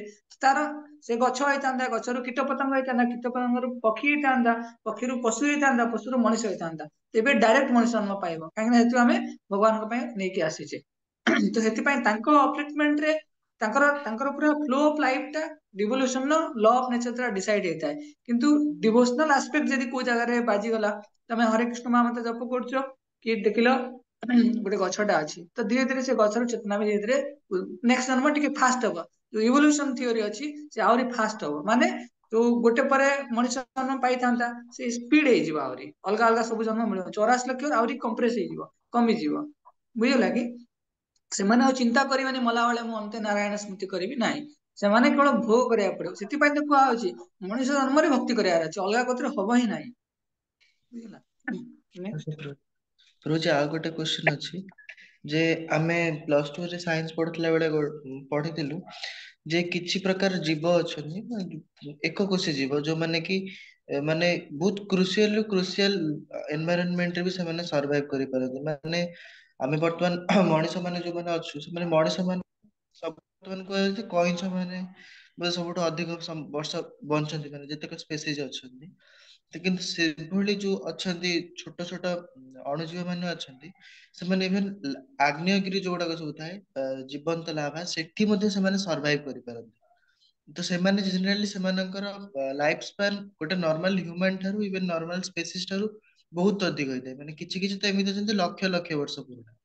ତ ସେମାନେ କିପରି ସେଠୁ ତାଙ୍କର ଯଦି ମୃତ୍ୟୁ ଏତେ ସହଜରେ, କାହିଁକିନା ଆମେ ଜଣେ ପବନରୁ ବଞ୍ଚିପାରେ, ପାଣିରୁ ବଞ୍ଚିପାରେ, ଅଗ୍ନିରୁ ବଞ୍ଚିବା ତ ଅସମ୍ଭବ ଜଣଙ୍କ ଲାଗି। ତ ସେମାନେ ଯଦି ଅଗ୍ନିରେ ବି ସର୍ଭାଇଭ କରିପାରୁଛନ୍ତି, ତ ସେମାନଙ୍କର ସେ ଯୋଉ ଲାଇଫ ର ଏଣ୍ଡ କେମିତି ହୁଏ, ଆଉ ଯଦି ସେମାନଙ୍କର ସେ ଲାଇଫ ଏଣ୍ଡ ହେଲା, ସେମାନଙ୍କୁ ନେକ୍ସଟ ଶରୀର କୋଉ ହିସାବରେ ମିଳେ? ତ ଗୋଟେ ଲଙ୍ଗ ପିରିୟଡ ଅଫ ଟାଇମ ବଞ୍ଚୁଛି, ତ ସେଥିପାଇଁ ତାଙ୍କୁ ସେ ପନିଶମେଣ୍ଟ ଟା ଦିଆଯାଇଛି। ଗୋଟେ ଗୋଟେ ଲୋକଟେ ତମେ ଭାବ, ଯେମିତି ଆମେ ଶୁଣିଥିଲେ ପରୀକ୍ଷିତ କୁ କିଏ ବ୍ରହ୍ମାସ୍ତ୍ର ପ୍ରୟୋଗ କରିଥିଲେ, ଅଶ୍ୱତ୍ଥାମା। ତ ଅଶ୍ୱତ୍ଥାମାଙ୍କର ଶିରରୁ ଯୋଉ ମଣିଟା ବାହାର କରିଦେଲେ, ତାଙ୍କୁ କଣ କଲେ, ତମେ ଏମିତି ଗୋଟେ ଲୋକ ନ ଖାଇ ନ ପିଇ ବଞ୍ଚିଲା ଭଳିଆ ବହୁତ ଦିନ ପର୍ଯ୍ୟନ୍ତ ଅପେକ୍ଷା କରିବ। ତ କୁହାହେଲା, ତେଣୁ ଗୋଟେ ଲୋକକୁ ପନିଶମେଣ୍ଟ ତାକୁ ଦିଆହଉଛି, ସେ ଯୋଉ ସ୍ପେସିସ ରେ ଅଛି, କୀଟ ପତଙ୍ଗ ଯାହା ବି ଅଛି, ସେ ସେଇ ପିରିୟଡ ଅଫ ଟାଇମ ରେ ବଞ୍ଚିବାକୁ ପଡିବ। ତ ବଞ୍ଚିଲେ ତ ଆହାର ନିଦ୍ରା ଭୟ ମୈଥୁନ କରିବ, ତା ସାଙ୍ଗରେ ଜନ୍ମ ମୃତ୍ୟୁ, ଜନ୍ମ ହେଇଯାଇଛି, ମୃତ୍ୟୁ ଅପେକ୍ଷା ଅଛି, ଜରା ବ୍ୟାଧି ତ ଭୋଗ କରିବ ନା, ତ କଷ୍ଟ ଟା ସ୍ୱୀକାର କରିବ। 84 ଲକ୍ଷ ଜୀବ ଯୋନି ଅଛି, ତେଣୁ କଷ୍ଟ ସ୍ୱୀକାର କରିବା ପାଇଁ ଅଛି। ସେଥିପାଇଁ କେବଳ ମଣିଷ ଜନ୍ମରେ ସେ ପଚାରିବ why I am suffering। ଅଲଗା ସବୁ ଜନ୍ମରେ ତାର କେବଳ କଷ୍ଟ ଭୋଗିବା ପାଇଁ ଅଛି। ତ ସିଏ ଯେବେ ମରିବ, ପୁଣି ତାର ନେକ୍ସଟ ଜନ୍ମ କଣ ଥିବ ହବ, ବୁଝିଲା କି? ତେଣୁ ଆମେ କହିବାନି ତାକୁ ମାରିଦବା। ପ୍ରଭୁପାଦ କହିଛନ୍ତି ଗୋଟେ ଜାଗାରେ, ଗୋଟେ ପୋକ ଅଛି, ତା ନାଁ ହେଲା ଅଗ୍ନି ପୋକ। ସାଇନ୍ସ ଡିସ୍କଭର କରିଛି, ସେ ଅଗ୍ନିରେ ହିଁ ବଞ୍ଚି ପାରିବ। ଅର୍ଥାତ ଅଗ୍ନିରୁ ଆରମ୍ଭ ହବ, ଜନ୍ମ ହବ, ପିଲା ଛୁଆ ଜନ୍ମ କରିବ, ଅଗ୍ନିରେ ହିଁ ମରିଯିବ। ତ ସେ ଆମେ କହିପାରିବା ବହୁତ କମ ସମୟରେ ପାଇଁ। ତ ସେଥିପାଇଁ ପ୍ରଭୁପାଦ ଏକ୍ସାମ୍ପଲ ଦେଇକି କହିଲେ, ଅଗ୍ନିପୋକ ଗୋଟେ ଅଛି ଯୋଉଟା ଅଗ୍ନିରେ ହିଁ ରହିପାରିବ। ତ ଏଇଟା ସେ କଣ୍ଟେଷ୍ଟରେ କହିଥିଲେ କି ଜୀବ ଜଗତରେ ସବୁ ଜାଗାରେ ଅନଲିମିଟେଡ। ଆମ ବଡି ଭିତରେ ବି ଆମେ ଭାବୁଛୁ ମୁଁ ଏକା ଲୋକ, ଆମ ବଡିରେ ଆହୁରି କେତେ ଜୀବାଣୁ ଅଣୁଜୀବ କେତେ କଣ ସବୁ ଥିବ। ତେଣୁ ଦୁନିଆରେ ପୁରା ଜୀବଜନ୍ତୁରେ ଭରପୁର ହେଇକି ଅଛି। କେହି ଯଦି କହିବ କି ପପୁଲେସନ ଏକ୍ସପ୍ଲୋଜନ ହଉଛି, ଏ କନସେପ୍ଟ ହିଁ ଅଲଗା। ପପୁଲେସନ ଏକ୍ସପ୍ଲୋଜନ ହେଇ ହିଁ ପାରିବନି, କାରଣ ଅନଲିମିଟେଡ ଲିଭିଂ ଏଣ୍ଟିଟି ଅଛନ୍ତି, ବୁଝିଲା। ନେକ୍ସଟ କଣ ପ୍ରଶ୍ନ ରହିଲା ଲାଷ୍ଟ ଆମର, ତାପରେ ଆଉ କିଏ ପଚାରିବେ? ପ୍ରଭୁଜୀ, ଆଉ ଗୋଟେ କ୍ୱେଶ୍ଚନ ଅଛି। ଆମେ ଆମ ଶରୀର ଭିତରେ କହୁଛେ, ଆମ ଭିତରେ ଗୋଟେ ହିଁ ଆତ୍ମା ଅଛି, ଯିଏ କି ଆମ ହୋଲ ବଡିକୁ କଣ୍ଟ୍ରୋଲ କରୁଛି। ଏହା ବ୍ୟତୀତ ଆମେ ଆମ ଭିତରେ ଆହୁରି ବହୁତ ପ୍ରକାର ଅଣୁଜୀବ ମାନଙ୍କୁ ବି ଦେଖିବାକୁ ପାଉଛେ, ଯୋଉମାନେ ଆମର ଷ୍ଟୁଲରେ ହୁଅନ୍ତୁ, ଆମ ନିଶ୍ୱାସ ପ୍ରଶ୍ୱାସ ହୁଅନ୍ତୁ, ଆମ ଇଭେନ ଆମ ସାଲାଇଭାରେ, ସେଥିରେ ବି ଅଛନ୍ତି ବହୁତ ପ୍ରକାର ଅଣୁଜୀବ ଅଛନ୍ତି। ତ ସେମାନଙ୍କର ଗତି ଯଦି ଆମେ ଯୋଉ ଯେତେବେଳେ ଶୁଦ୍ଧ ଭକ୍ତ ମାନେ ଆସନ୍ତି, ସେମାନେ ଭୌତିକ ଶରୀର ଧାରଣ କରନ୍ତି। ତ ତାଙ୍କର ସେ ଭୌତିକ ଶରୀରରେ ଯୋଉ ସେଇଭଳିଆ ଏସବୁ ଥାଆନ୍ତି, ତ ସେମାନଙ୍କର କଣ ଗତି? ହଁ, ତ ନିଶ୍ଚୟ ତାଙ୍କୁ ଅପଲିଫ୍ଟ ମିଳିବ। ସେ ଆମେ ଯଦି ଖାଉଛେ, ସେ ପ୍ରସାଦ ସେମାନେ ପାଉଥିବେ, କି ଆମେ ଯେତେବେଳେ ହରେ କୃଷ୍ଣ ମହାମନ୍ତ୍ର ଜପ କରୁଛେ, ସେତିକି ସାଉଣ୍ଡ ଭାଇବ୍ରେସନ ତାଙ୍କ ଭିତରେ ପଶୁଥିବ। ତ କହିବା କଥା, ଗୋଟେ ଦେଖ ସିକ୍ୱେନ୍ସ ହେଲା, ଗୋଟେ ଲୋକ ଗଛ ଜନ୍ମ ପାଇଲା, ଗଛରୁ ସେ କଣ ଇନସେକ୍ଟ, ଛୋଟ ଛୋଟ ପୋକ ହବ, ବାର୍ଡ ହବ, ପଶୁ ହବ, ତାପରେ ମଣିଷ ପାଇବ। ଗ୍ରସଲି ମୁଁ କହିଲି, ତା ଭିତରେ 84 ଲକ୍ଷ ପ୍ରକାରର ଅଛି। ତେଣୁ ଗୋଟେ ଲୋକକୁ ଏତେ ଫାସିଲିଟି ମିଳୁଛି, ତମେ ଭାବ ମନ୍ଦିର ପାଖରେ ଗୋଟେ ଗଛଟେ ଅଛି, କି ମନ୍ଦିର ପାଖରେ ଗୋଟେ କୁକୁର ବୁଲୁଛି, ସବୁ ଜିନିଷ ପ୍ରସାଦ ପାଉଥିବ, ସବୁ ଜିନିଷ ଭଗବାନଙ୍କ ନାମ ଶୁଣିଥିବ। ସେ ତ କୁକୁରରୁ ଗୋଟେ ବାଘ ହେଇଥାନ୍ତା, କି ସିଂହ ହେଇଥାନ୍ତା, ତାପରେ କଣ ହେଇଥାନ୍ତା, ମଣିଷ ହେଇଥାନ୍ତା। ତ ସେଇଟା ସ୍ପିଡ ଅଫ୍ ହେଇଯିବ। ତ ଡାଇରେକ୍ଟ ସେ ମଣିଷ ହେଇପାରେ, କିମ୍ବା କିଛି ଚାରିଟା କଟିଯିବ, ତାପରେ ମଣିଷ ହବ, ହେଇପାରେ ଏମିତି। ତେଣୁ ସେଥିପାଇଁ ଯୋଉ ଭାବ ଯୋଉମାନେ ରହୁଛନ୍ତି ଅଲଗା ଜାଗାରେ, ପୁରା ଭାରତ ଭୂମିରେ ନୁହଁ, ଅଲଗା ଜାଗାରେ ରହୁଛନ୍ତି, ମରୁଭୂମିରେ ରହୁଛନ୍ତି, ସେ ଗଛର କି ଉଦ୍ଧାର ହବ? ତ କିଛି କଷ୍ଟ ହିଁ ଭୋଗ କରିବ। ତେଣୁ ଡିଭୋସନାଲ ପ୍ରାକ୍ଟିସ ରେ ଆମେ ସେଥିପାଇଁ ମହାପ୍ରଭୁ କହିଲେ ନା, କଂଗ୍ରିଗେସନାଲ ଚାଣ୍ଟିଂ, ନାମ କର ନା, ସବୁ ଜୀବ ଉଦ୍ଧାର ପାଇବେ। ଜୀବଜନ୍ତୁ ଯେତେ ରହିଲା, ଭୂତ ପ୍ରେତଠୁ ଆରମ୍ଭ କରିକି ସମସ୍ତେ ଉଦ୍ଧାର ପାଇଯିବେ, ବୁଝିଲା। ତେଣୁ ଆମକୁ ଏଇଟା ବୁଝିବାର ଅଛି କି ନାମ ର ପ୍ରଭାବରେ ସ୍ପିରିଚୁଆଲ ଆସ୍ପେକ୍ଟ କାହାକୁ ଦେଲେ ନା, ତାର ଯୋଉ ଜନ୍ମ ମୃତ୍ୟୁ ଚକ୍ରଟା ସ୍ପିଡ ହବ, ତାକୁ ଜଲ୍ଦି ମଣିଷ ଶରୀରକୁ ମିଳିଯିବ। ଆଉ ମଣିଷ ଶରୀର ମିଳିଲେ ତାକୁ ପୁଣି ନୂଆ ଜନ୍ମ। ଠିକ ଅଛି, ତ ଅନ୍ୟମାନେ କିଏ ପଚାରିବାର ଅଛି? ଅନମ୍ୟୁଟ କରି ପଚାରି ପାରିବେ। हरे कृष्ण, धन्यवाद, प्रणाम प्रभु जी। ଧନ୍ୟବାଦ, ପ୍ରଣାମ। ହଁ ପ୍ରଭୁ जी, ଯୋଉ ମାନେ ପକ୍ଷୀ ଯେମିତି ହେଲା ପାରା ମାନେ ହେଲେ ମନ୍ଦିରରେ ରୁହନ୍ତି, ସେମାନଙ୍କର ପାଷ୍ଟ ଲାଇଫରେ ଭଲ କାମ କରିଥାନ୍ତି ବୋଲି ମନ୍ଦିରରେ ମିଳିଲେ ଜାଗା କି? ଆମେ ଶୁଣିଥିଲେ ପରତ ମହାରାଜଙ୍କ ପାଷ୍ଟ ଟାଇମ୍ସ ରୁ, କି ପୂର୍ବ ଜନ୍ମରେ ସିଏ ରାଜା ଥିଲେ, କିନ୍ତୁ ହରିଣ ହେଲେ। ହରିଣ କୋଉଠି ରହିଲେ? ପୁଲହ ଆଶ୍ରମ ପାଖରେ ରହିଲେ।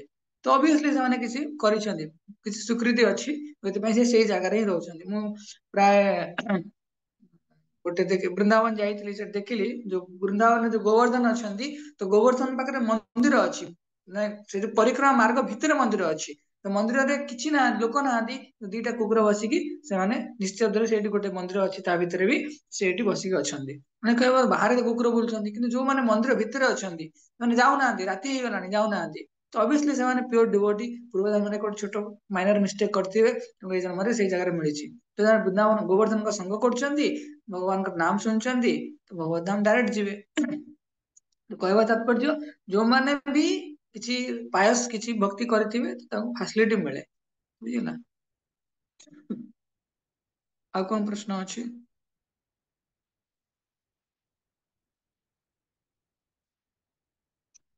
ମନୋଜ ଆଦିତ୍ୟ କେତେ ଜଣ ବହୁତ ଜଣ ଅଛନ୍ତି ଆହୁରି ଧନ୍ୟବାଦ।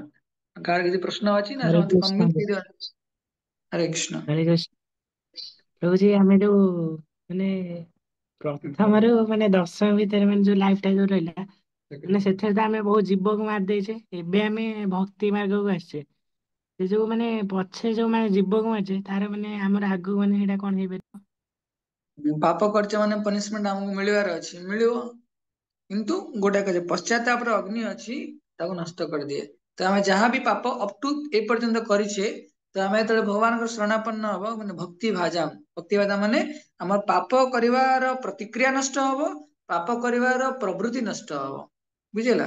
ପାପ କରିବାର ପ୍ରତିକ୍ରିୟା ନଷ୍ଟ ହବ ଆଉ ପ୍ରବୃତ୍ତି ନଷ୍ଟ ହବ ଦିଟା ଯେତେବେଳେ ନଷ୍ଟ ହେଇଯିବ ଆଉ କିଛି ପରିଣାମ ପାପର ପ୍ରତିକ୍ରିୟା କିଛି ମିଳିବନି ଆମକୁ ନା କିନ୍ତୁ ଭକ୍ତି କଲେ ଶୁଦ୍ଧ ଭକ୍ତି କଲେ ଢିଲା ଢିଲା ଭକ୍ତି କଲେ ହବନି ଶୁଦ୍ଧ ଭକ୍ତି କଲେ ଏଇ ଜିନିଷ ନଷ୍ଟ ହେଇଗଲେ ଆମେ ପୁଣି ଭଗବତ ଧାମ ଯାଇପାରିବା। ଆମର କନେକ୍ସନ ଭଗବାନଙ୍କ ସହିତ ଅଛି ଆମର ଆନସେଷ୍ଟର ମାନେ ଋଷି ମୁନି ମାନେ ଅଛନ୍ତି ଆମେ କୌଣସି ମେଟେରିଆଲ ବ୍ୟାକଗ୍ରାଉଣ୍ଡ ରୁ ଆସିନେ ଆମ ବ୍ୟାକଗ୍ରାଉଣ୍ଡ ସବୁବେଳେ ସ୍ପିରିଚୁଆଲ ବ୍ୟାକଗ୍ରାଉଣ୍ଡ ଏଥିପାଇଁ କୁହାଯାଏ we are not human we are not human being in spiritual experience we are spiritual being in human experience କାହିଁକି ନା 84 ଲାख ଟାଇପ ର ଏକ୍ସପିରିଏନ୍ସ ଅଛି ଆମେ ମଣିଷ ଜନ୍ମରେ ହିଁ ଭଗବାନଙ୍କର ଭକ୍ତି କରୁଛେ ହେଲା। ଆଉ କାହାର ପ୍ରଶ୍ନ ଅନ୍ତିମ ପ୍ରଶ୍ନ ଆଉ ବେଶୀ ଟାଇମ ନବାନି ମତେ ଖାଇବା ପିଇବା ଶୋଇବା ମର୍ଣ୍ଣିଂ ରେ ଜପ ଅଛି। ହରେ କୃଷ୍ଣ ପ୍ରଭୁଜୀ ପ୍ରଭୁଜୀ ଆଉ ଗୋଟେ କ୍ୱେଶ୍ଚନ ଥିଲା। ହରେ କୃଷ୍ଣ ପ୍ରଭୁ। ମାତାଜୀ ଆପଣ କୁହନ୍ତୁ ତାପରେ ପ୍ରଭୁଜୀ ଏବେ ଯାହାକୁ ମାନେ ମଣିଷ ଜନ୍ମ ମିଳିଛି ମଣିଷ ୟୋନି କୌଣସି କାରଣରୁ ତାକୁ ଯଦି ଅଲଗା ୟୋନି ମିଳିଲା ତାହେଲେ ସେ ପୁଣି ମଣିଷ ହେଇପାରିବ ନାହିଁ? ତ ମଣିଷ ସେଥିପାଇଁ ରିସ୍କ ଏଇଟା ଥରେ ମଣିଷ ମଧ୍ୟ ହାତରୁ ପଳେଇବ ଆଉ ଆମେ ପ୍ରୟାସ କରିପାରିବାନି ମଣିଷ ଜନ୍ମରେ ଆମେ ପ୍ରୟାସ କରିପାରିବା କି ନାଇଁ ମୁଁ ଆଗକୁ ଯିବି ନା ପଛକୁ ଯିବି କିନ୍ତୁ ମଣିଷ ଜନ୍ମ ହାତରୁ ଖସିଗଲେ ଆଉ ପ୍ରୟାସ କରିପାରିବାନି ସେଠି ପ୍ରୋବ୍ଲେମ ଅଛି କେମିତି ସେ ପୁଣି ପାଇବ ଯଦି କିଏ ସାଧୁ ସଙ୍ଗରେ କୌଣସି ଜାଗାରେ ପ୍ରସାଦ ଖାଇଦେଲା କୁକୁର ହେଇଗଲି ମୁଁ ତ ମୁଁ କୁକୁର ଅଛି ତ ମୁଁ ଗୋଟେ ସାଧୁ ମାନେ ଯାଉଛନ୍ତି ତାଙ୍କ ପଛେ ପଛେ ଦୌଡ଼ି ଦୌଡ଼ି ଯାଇଛି ହରିନାମ ଶୁଣି ଦେଇଛି ପ୍ରସାଦ ଟିକେ ପାଇଦେଇଛି ତ ତାପରେ ଚାନ୍ସ ଅଛି ମଣିଷ ଜନ୍ମ ଜଲ୍ଦି ମିଳିବା ପାଇଁ କିନ୍ତୁ ପ୍ରୟାସ ତ ମୁଁ ଆଉ ବିଶେଷ କରିପାରିବିନି ଯଦି ମୋ ମାଇଣ୍ଡରେ ସେତିକି ସତ୍ୱଗୁଣୀ ଥିବ ତାହେଲେ ମୁଁ କୋଉଠି କଣ ଟିକେ ମନ୍ଦିର ପାଖାପାଖି ରହିପାରେ କିନ୍ତୁ ସ୍ପେସିଫିକାଲି ଶାସ୍ତ୍ର ଅଧ୍ୟୟନ କରିକି ହରିନାମ ଜପମାଳା ଜପ କରିକି ଗୁରୁ ଗ୍ରହଣ କରିକି ଏ ପ୍ରୟାସ ହେଇପାରିବନି ସେଥିପାଇଁ ମଣିଷ ଜନ୍ମ ଅତି ଦୁର୍ଲଭ ଆଉ ମଣିଷ ଜନ୍ମରେ ହିଁ ଆମକୁ ଭକ୍ତି କରିବାର ଅଛି। ଆଉ କାହାର କିଛି ପ୍ରଶ୍ନ ଅଛି? ଯିଏ ଯଦି ଟିକେ ମାନେ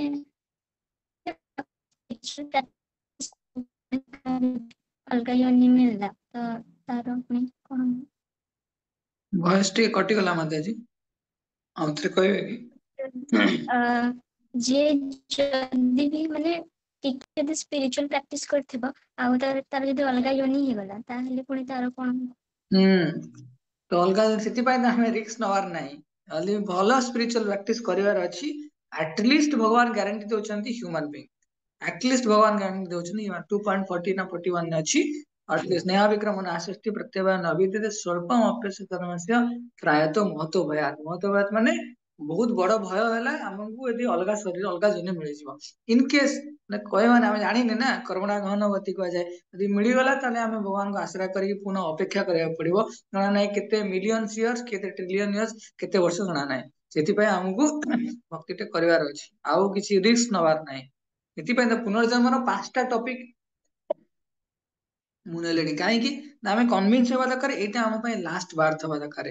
ଆମେ ଆଉ କେହି ଡାଉଟ କରିବା ଦରକାର ନାହିଁ କି ନେକ୍ସଟ ଜନ୍ମ ଲୋକମାନେ ମାନେ ଏତେ ବେଫିକର ହେଇକି ବଞ୍ଚୁଛନ୍ତି କି ଆଉ କିଛି ନାହିଁ ଟେନସନ ନାହିଁ ମଲେ ମରିବ ନହେଲେ ନାହିଁ ମରିବାକୁ ଡରୁଛି କି ଆଉ ମରିବାକୁ ଡରିବ ସେତେବେଳେ ତ ମରିବା ପରେ କଣ ହବ ଜାଣିବ ନା ଜାଣିବା ପାଇଁ ନାରାଜ ସେମାନେ ସେଥିପାଇଁ ସେମାନେ କୁହନ୍ତି କଣ ହବ କଣ ନାହିଁ ଛାଡିଦିଅ ଆମେ ମଲେ ବଞ୍ଚିଲେ ନାଇଁ ନାଇଁ ମରିବା ପୂର୍ବରୁ ରେଡି ହବାର ଅଛି ଆଜିଠୁ ଆମେ ପ୍ରିପେୟାର ହବା କି ନାଇଁ ଆମେ କେମିତି ମରିବା art of dying art of living ବହୁତ ହେଇଗଲା ଆର୍ଟ ଅଫ ଡାଇଂ ପ୍ରପାତ ଆମକୁ କେବଳ ଶିଖେଇଛନ୍ତି ଆର୍ଟ ଅଫ ଡାଇଂ କେମିତି ଆମେ ମରିବା କୃଷ୍ଣ ଚେତନଶୀଳ ହେଇକି ମରିବାର ଅଛି ହେଲା ମରିବା ନୁ କୃଷ୍ଣ ଚେତନଶୀଳ ହେଲେ ଭଗବତ ଧାମ ଯିବାର ଅଛି ଓକେ ପ୍ରଭୁ ଏଇ ଜଣେ ଅଲଗା ଧର୍ମ ବୋଲେ କଣ କରିବି ପ୍ରଭୁ? ସେ ସନାତନ ଧର୍ମ ନହେଇକି ଯୋଉ ଅଲଗା ମୁସଲମାନ ହଁ ଓକେ ଯେତେବେଳେ ସନାତନ ଧର୍ମ ବ୍ୟତୀତ ଅଲଗା କୌଣସି ଧର୍ମର କଥା ଆସେ ସମସ୍ତେ ଜାଣିବା ଦରକାର ଆମର ଯୋଉ ବୈଦିକ କଲଚର ଅଛି ସେଟା ସୃଷ୍ଟିର ଆରମ୍ଭରୁ ଅଛି ଭଗବାନଙ୍କ ସାଙ୍ଗରେ ଭଗବାନ ଆମକୁ ଦେଇଛନ୍ତି କିନ୍ତୁ ଅଲଗା ଧର୍ମଟା ଆମ ଧର୍ମରୁ ଅଲଗା ହେଇଛି ଯେମିତି ଗୋଟେ ନଈ ଅଛି ମୁଖ୍ୟ ନଦୀ ତାଠୁ ଶାଖା ନଦୀ ଗୁଡା ଆସିଛି ତ ତାଙ୍କର ଯାହା ଧାର୍ମିକ ବିଲିଭ ଅଛି ସେଇଟା ଆମ ସହିତ ସମାନ ହେଇପାରେ ଯେମିତି ଆମେ ପଢୁଥିଲେ କି ତାଙ୍କର କୁହାଯାଇଛି ଗୁରୁ ଗ୍ରହଣ କରିବ ତାଙ୍କର କୁହାଯାଇଛି ଭଗବାନ ତାଙ୍କ ହିସାବରେ ଆଲ୍ଲାହଙ୍କ ନାମ ନବ ତାଙ୍କର କୁହାଯାଇଛି ପାପ କାମ କରିବନି ତାଙ୍କ କୁହାଯାଇଛି ମଲା ପରେ ସ୍ୱର୍ଗ ଯିବ ତ କୁହାଯାଇଛି କିନ୍ତୁ ସେମାନେ ଆକ୍ଚୁଆଲି ତାଙ୍କର ସେଇଭଳିଆ କନସେପ୍ଟ କିଛି ନାହିଁ ସେମାନଙ୍କୁ ବନେଇକି ଦିଆହେଇଛି ଗୋଟେ ଇଏ କରିକି ମାନେ ଆମ ଫର୍ମାଟ ଟା ତାଙ୍କୁ ଦିଆହେଇଛି କେବଳ ତେଣୁ ସେମାନେ ମଲେ ବି ନର୍କକୁ ଯିବେ ମୁସଲିମ ଲୋକ ମଲେ ସିଏ ନର୍କ ଯିବ ନର୍କଟା ଖାଲି କଣ ବେଦିକ କଲଚରରେ ଅଛି ନାହିଁ ବେଦିକ କଲଚର ସବୁ କଲଚର ଗୁଡା ବେଦିକ କଲଚର ହିଁ ସମାହିତ ହେଇକି ଥାଏ ତେଣୁ ଖ୍ରୀଷ୍ଟିଆନ ଲୋକ ମଲେ ସିଏ ବି ନର୍କ ଯିବ କି ମୁସଲିମ ଲୋକ ମଲେ ସିଏ ବି ନର୍କ ଯିବ କି ସ୍ୱର୍ଗ ଯିବ କି ଯାହା ଯିବ ଭଗବତ ଧାମ ଯିବା ପାଇଁ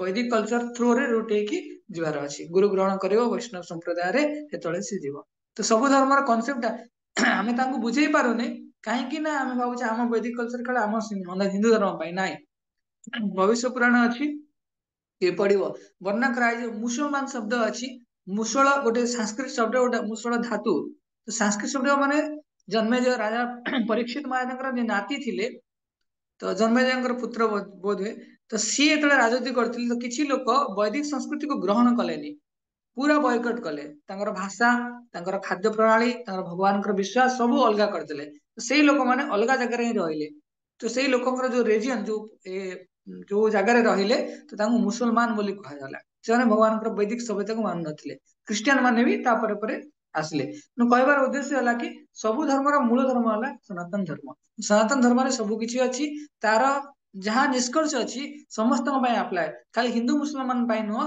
ଗଛ ପତ୍ର ପାଇଁ ଆପ୍ଲାଏ ହବ ପଶୁ ପକ୍ଷୀ ପାଇଁ ଆପ୍ଲାଏ ହବ ସମସ୍ତଙ୍କ ପାଇଁ ସନାତନ ମାନେ କଣ ସର୍ବଦା ସେଭଳି କଣ ଇଟରନାଲ ସମସ୍ତଙ୍କ ପାଇଁ ଇଟରନାଲ ମାନେ ଆଉ ତ ହିନ୍ଦୁ ମୁସଲିମ କିଛି ନାହିଁ ନା ସବୁ ଜୀବଜନ୍ତଙ୍କ ପାଇଁ ମଣିଷ ଶରୀରରେ ଅଛନ୍ତି ଖାଲି ମଣିଷ ପାଇଁ ନୁହେଁ ପଶୁ ମାନଙ୍କ ପାଇଁ ଆପ୍ଲାଏ ପକ୍ଷୀ ମାନଙ୍କ ପାଇଁ ଆପ୍ଲାଏ ଜଳଚର ଚଳଚର ସବୁ ବୁଝିଲ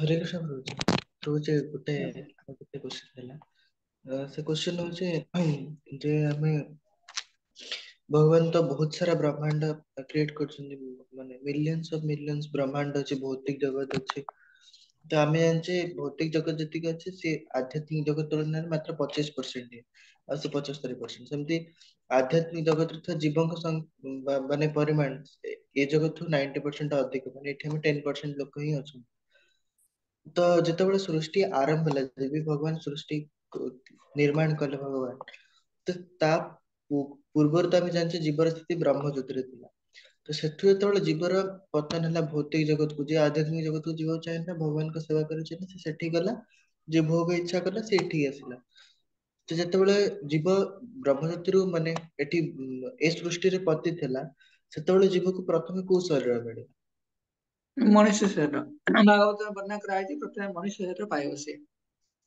ଯଦି କଣ ସ୍ପେସିଫିକାଲି ଅଭିଶାପ ପାଇନଥିବ ଡାଇରେକ୍ଟ ସେ ମଣିଷ ଶରୀର ହିଁ ପାଇବ Okay. ପ୍ରଭୁଜୀ ଯଦି ମଣିଷ ଶରୀର ପାଇବା ଆପଣ ଆମେ ଭଗବତ ଗୀତାରେ ବି ଏଟା ପଢିଛେ ଯେ ଯେତେବେଳେ ଆମେ ଯଜ୍ଞ କରୁ ଯଜ୍ଞର ପ୍ରଭାବରେ ବର୍ଷା ହୁଏ ବର୍ଷା ମାଧ୍ୟମରେ ଜୀବ ଆସେ ସେ ଜୀବ ବୀର୍ୟ ମାଧ୍ୟମରେ ଶରୀର ପ୍ରାପ୍ତ ତ ଆମେ ଏଇଟା କେମିତି କହିପାରିବା ଯେ ତାକୁ ସେଇ ମାନେ ଯଦି ପତିତ ହବାକୁ ଅଛି ତ ସେ ବର୍ଷା ମାଧ୍ୟମରେ ହିଁ ଆସିବ ତେବେ ଆହୁରି ଉପରେ ତ ବହୁତ ସାରା ଲୋକ ଅଛନ୍ତି ନା ଇନ୍ଦ୍ର ଲୋକ ସତ୍ୟ ଲୋକ ସିଦ୍ଧ ଲୋକ ଏ ସବୁ ଅଛନ୍ତି ତ ଭୌତିକ ଜଗତରେ ବି ଖାଲି ମଣିଷ ଗୋଟେ ସ୍ପେସିସ୍ ନାହାନ୍ତି ଅନ୍ୟ ସ୍ପେସିସ୍ ମାନେ ଅଛନ୍ତି ଯୋଉମାନେ ବି ରିପ୍ରଡକ୍ସନ କରୁଛନ୍ତି ତ ଭୋଜନ ନଉଛନ୍ତି ଆହାର ନଉଛନ୍ତି ଆମେ ଯୋଉ ଅନ୍ନ ଖାଉଛେ ସେଟା ମାନେ କୁକୁର ମାନେ ବି ସେମାନେ ତାକୁ ଖାଉଛନ୍ତି ଇଏ କରୁଛନ୍ତି। ତ ସେଇ ହିସାବରେ ମାନେ ମୁଁ ଏଠି ବୁଝିପାରୁନି ତ କହିବା ସୃଷ୍ଟି ତାତ୍ପର୍ଯ୍ୟ ହେଲା ଏଠି ସୃଷ୍ଟି ଆରମ୍ଭରୁ ଫାଷ୍ଟ ଲିଭିଂ ବିଙ୍ଗ ଯଦି ଗୋଟେ ଭଗବତ ଧାମ ରୁ ଯେତେବେଳେ ଏଇ ଦୁନିଆକୁ ଆସିବ ତ ଫାଷ୍ଟ ମଣିଷ ଜନ୍ମ। ତ ଏବେ ଯେତେବେଳେ ଆମେ ଜନ୍ମ ମୃତ୍ୟୁ ଚକ୍ର ଦେଖୁଛେ ସେତେବେଳେ ବ୍ରହ୍ମାଙ୍କ ଦ୍ଵାରା 84 ଲକ୍ଷ ଫର୍ମାଟ ଅଛି। ତ କର୍ମର ପ୍ରତିକ୍ରିୟା ଆମେ ଶୁଣିଛେ ମହାବିଷ୍ଣୁଙ୍କର ଯୋଉ ତାଙ୍କର ନାଭି ପଦ୍ମରୁ ଯୋଉ ନାଡଟା ବାହାରିଛି ପଦ୍ମ ନାଡଟେ ସେଥିରେ ଅନଲିମିଟେଡ ଲିଭିଂ ଏଣ୍ଟିଟି ଅଛନ୍ତି ଯୋଉମାନେ ଭୌତିକ ଜଗତକୁ ଆଶା ରଖିଛନ୍ତି ସେମାନେ ଏଣ୍ଟ୍ରି କରିବେ। ତେଣୁ ସେଠୁ ଲୋକମାନେ ଯେତେବେଳେ ଆସନ୍ତି ସ୍ପେସିସ୍ ମାନେ ଆସନ୍ତି ତ ସେମାନେ ଯୋଉ ବର୍ଷା ତଳରେ ଏମିତି କହିଲି ପୁରା ଫ୍ଲୋରେ ହେଇକି ଆସନ୍ତି। ତ ସେତେବେଳେ ସେ କୌଣସି ସ୍ପେସିସ୍ ରେ ଯାହାର କର୍ମର ଯାହା ଆକାଉଣ୍ଟ ଥିବ ସେ ଅନୁସାରେ 84 ଲାକ୍ସ ଟାଇପ ରେ କିଏ କୋଉଠି ଭର୍ତ୍ତି ହେଇଗଲା। ତ ବୁଝିଲା କି ତ ଯେତେବେଳେ ଆମେ କହୁଛେ ସ୍ପିରିଚୁଆଲ ୱାର୍ଲଡ ରୁ ଆସିବାର ଫାଷ୍ଟ ମାନେ ପୁରା ଫାଷ୍ଟ ସେତେବେଳେ ସିଏ ଫାଷ୍ଟ ମଣିଷ ଜନ୍ମ ପାଇଲା। କିନ୍ତୁ ଯେତେବେଳେ ଜନ୍ମ ମୃତ୍ୟୁ ଚକ୍ରରେ ସିଏ ଗୋଟେ ବ୍ରହ୍ମାଣ୍ଡ ନଷ୍ଟ ହେଇଗଲା ପୁଣି ଆଉ ଗୋଟେ ବ୍ରହ୍ମାଣ୍ଡ ସୃଜନ ହେଲା ସେତେବେଳେ ସେ ମତେ କଣ କୋଉଠି ଆଶ୍ରୟ ନିଅନ୍ତି ଭଗବାନ ବିଷ୍ଣୁଙ୍କର ନାଭି ପଦ୍ମ ପାଖରେ ଯୋଉ ନାଡ ଅଛି ସେଠି ଆଶ୍ରୟ ନିଅନ୍ତି। ତ ସେତେବେଳେ ଯୋଉ ଜୀବ ମାନେ ପୁଣି ସୃଷ୍ଟି ଆରମ୍ଭରେ ପ୍ରବେଶ କରିବେ 84 ଲକ୍ଷ ଭେରାଇଟି ଅଛି ଯୋଉଠି ଏଣ୍ଟ୍ରି ମାରି ପାରିଲା ସେଇ ପ୍ରୋସେସ ରେ କହିଲେ ଯୋଉଟା। ଆଜ୍ଞା ପ୍ରଭୁ ବୁଝିଲି ତ ଏଇଠି ଧନ୍ୟବାଦ। ଗୋଟେ ପ୍ରଶ୍ନ ଅଛି ତ ଏଇଟା ସମସ୍ତଙ୍କର ପ୍ରଶ୍ନ ବି ରହିବା ଦରକାର ଯେ ଆମେ ତ ଏତେ ଭଲ ଭକ୍ତି କରୁନେ ଭଜନ ସାଧନ କରୁନେ ଯଦି ମରିଯିବା କଣ ହବ।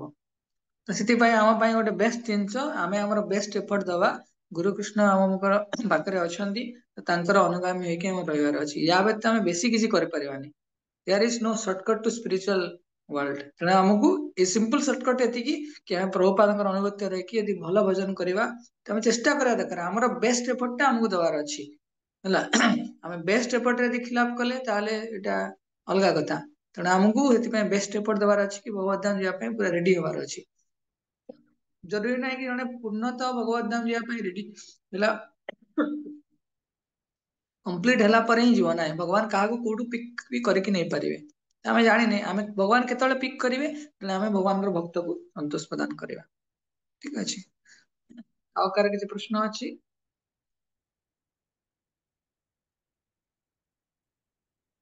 ଓକେ ଯଦି କାହାର କିଛି ପ୍ରଶ୍ନ ନାହିଁ 3ଟି କୁଇଜ ଥିଲା 3ଟି କୁଇଜ ଏଇଟା କମ୍ପ୍ଲିଟ କରିବ କାଲି କ୍ଲାସ ନାହିଁ ପରଦିନ କୁଇଜ ତାଙ୍କର ରିପୋର୍ଟ ସବମିଟ କରିଦବ।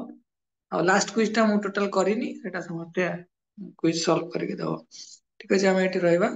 ପଞ୍ଚାକଲ୍ପତରୁର୍ଭଶ୍ୟ କୃପା ସିନ୍ଧୁଭୈବ च पतितानं पावनेभ्यो वैष्णवेभ्यो नमो नमः। नंद कोटि वैष्णव वृंद की जय नमः जय ठाकुर की जय जगत गुरु श्रील प्रभुपाद की जय। हरे कृष्ण।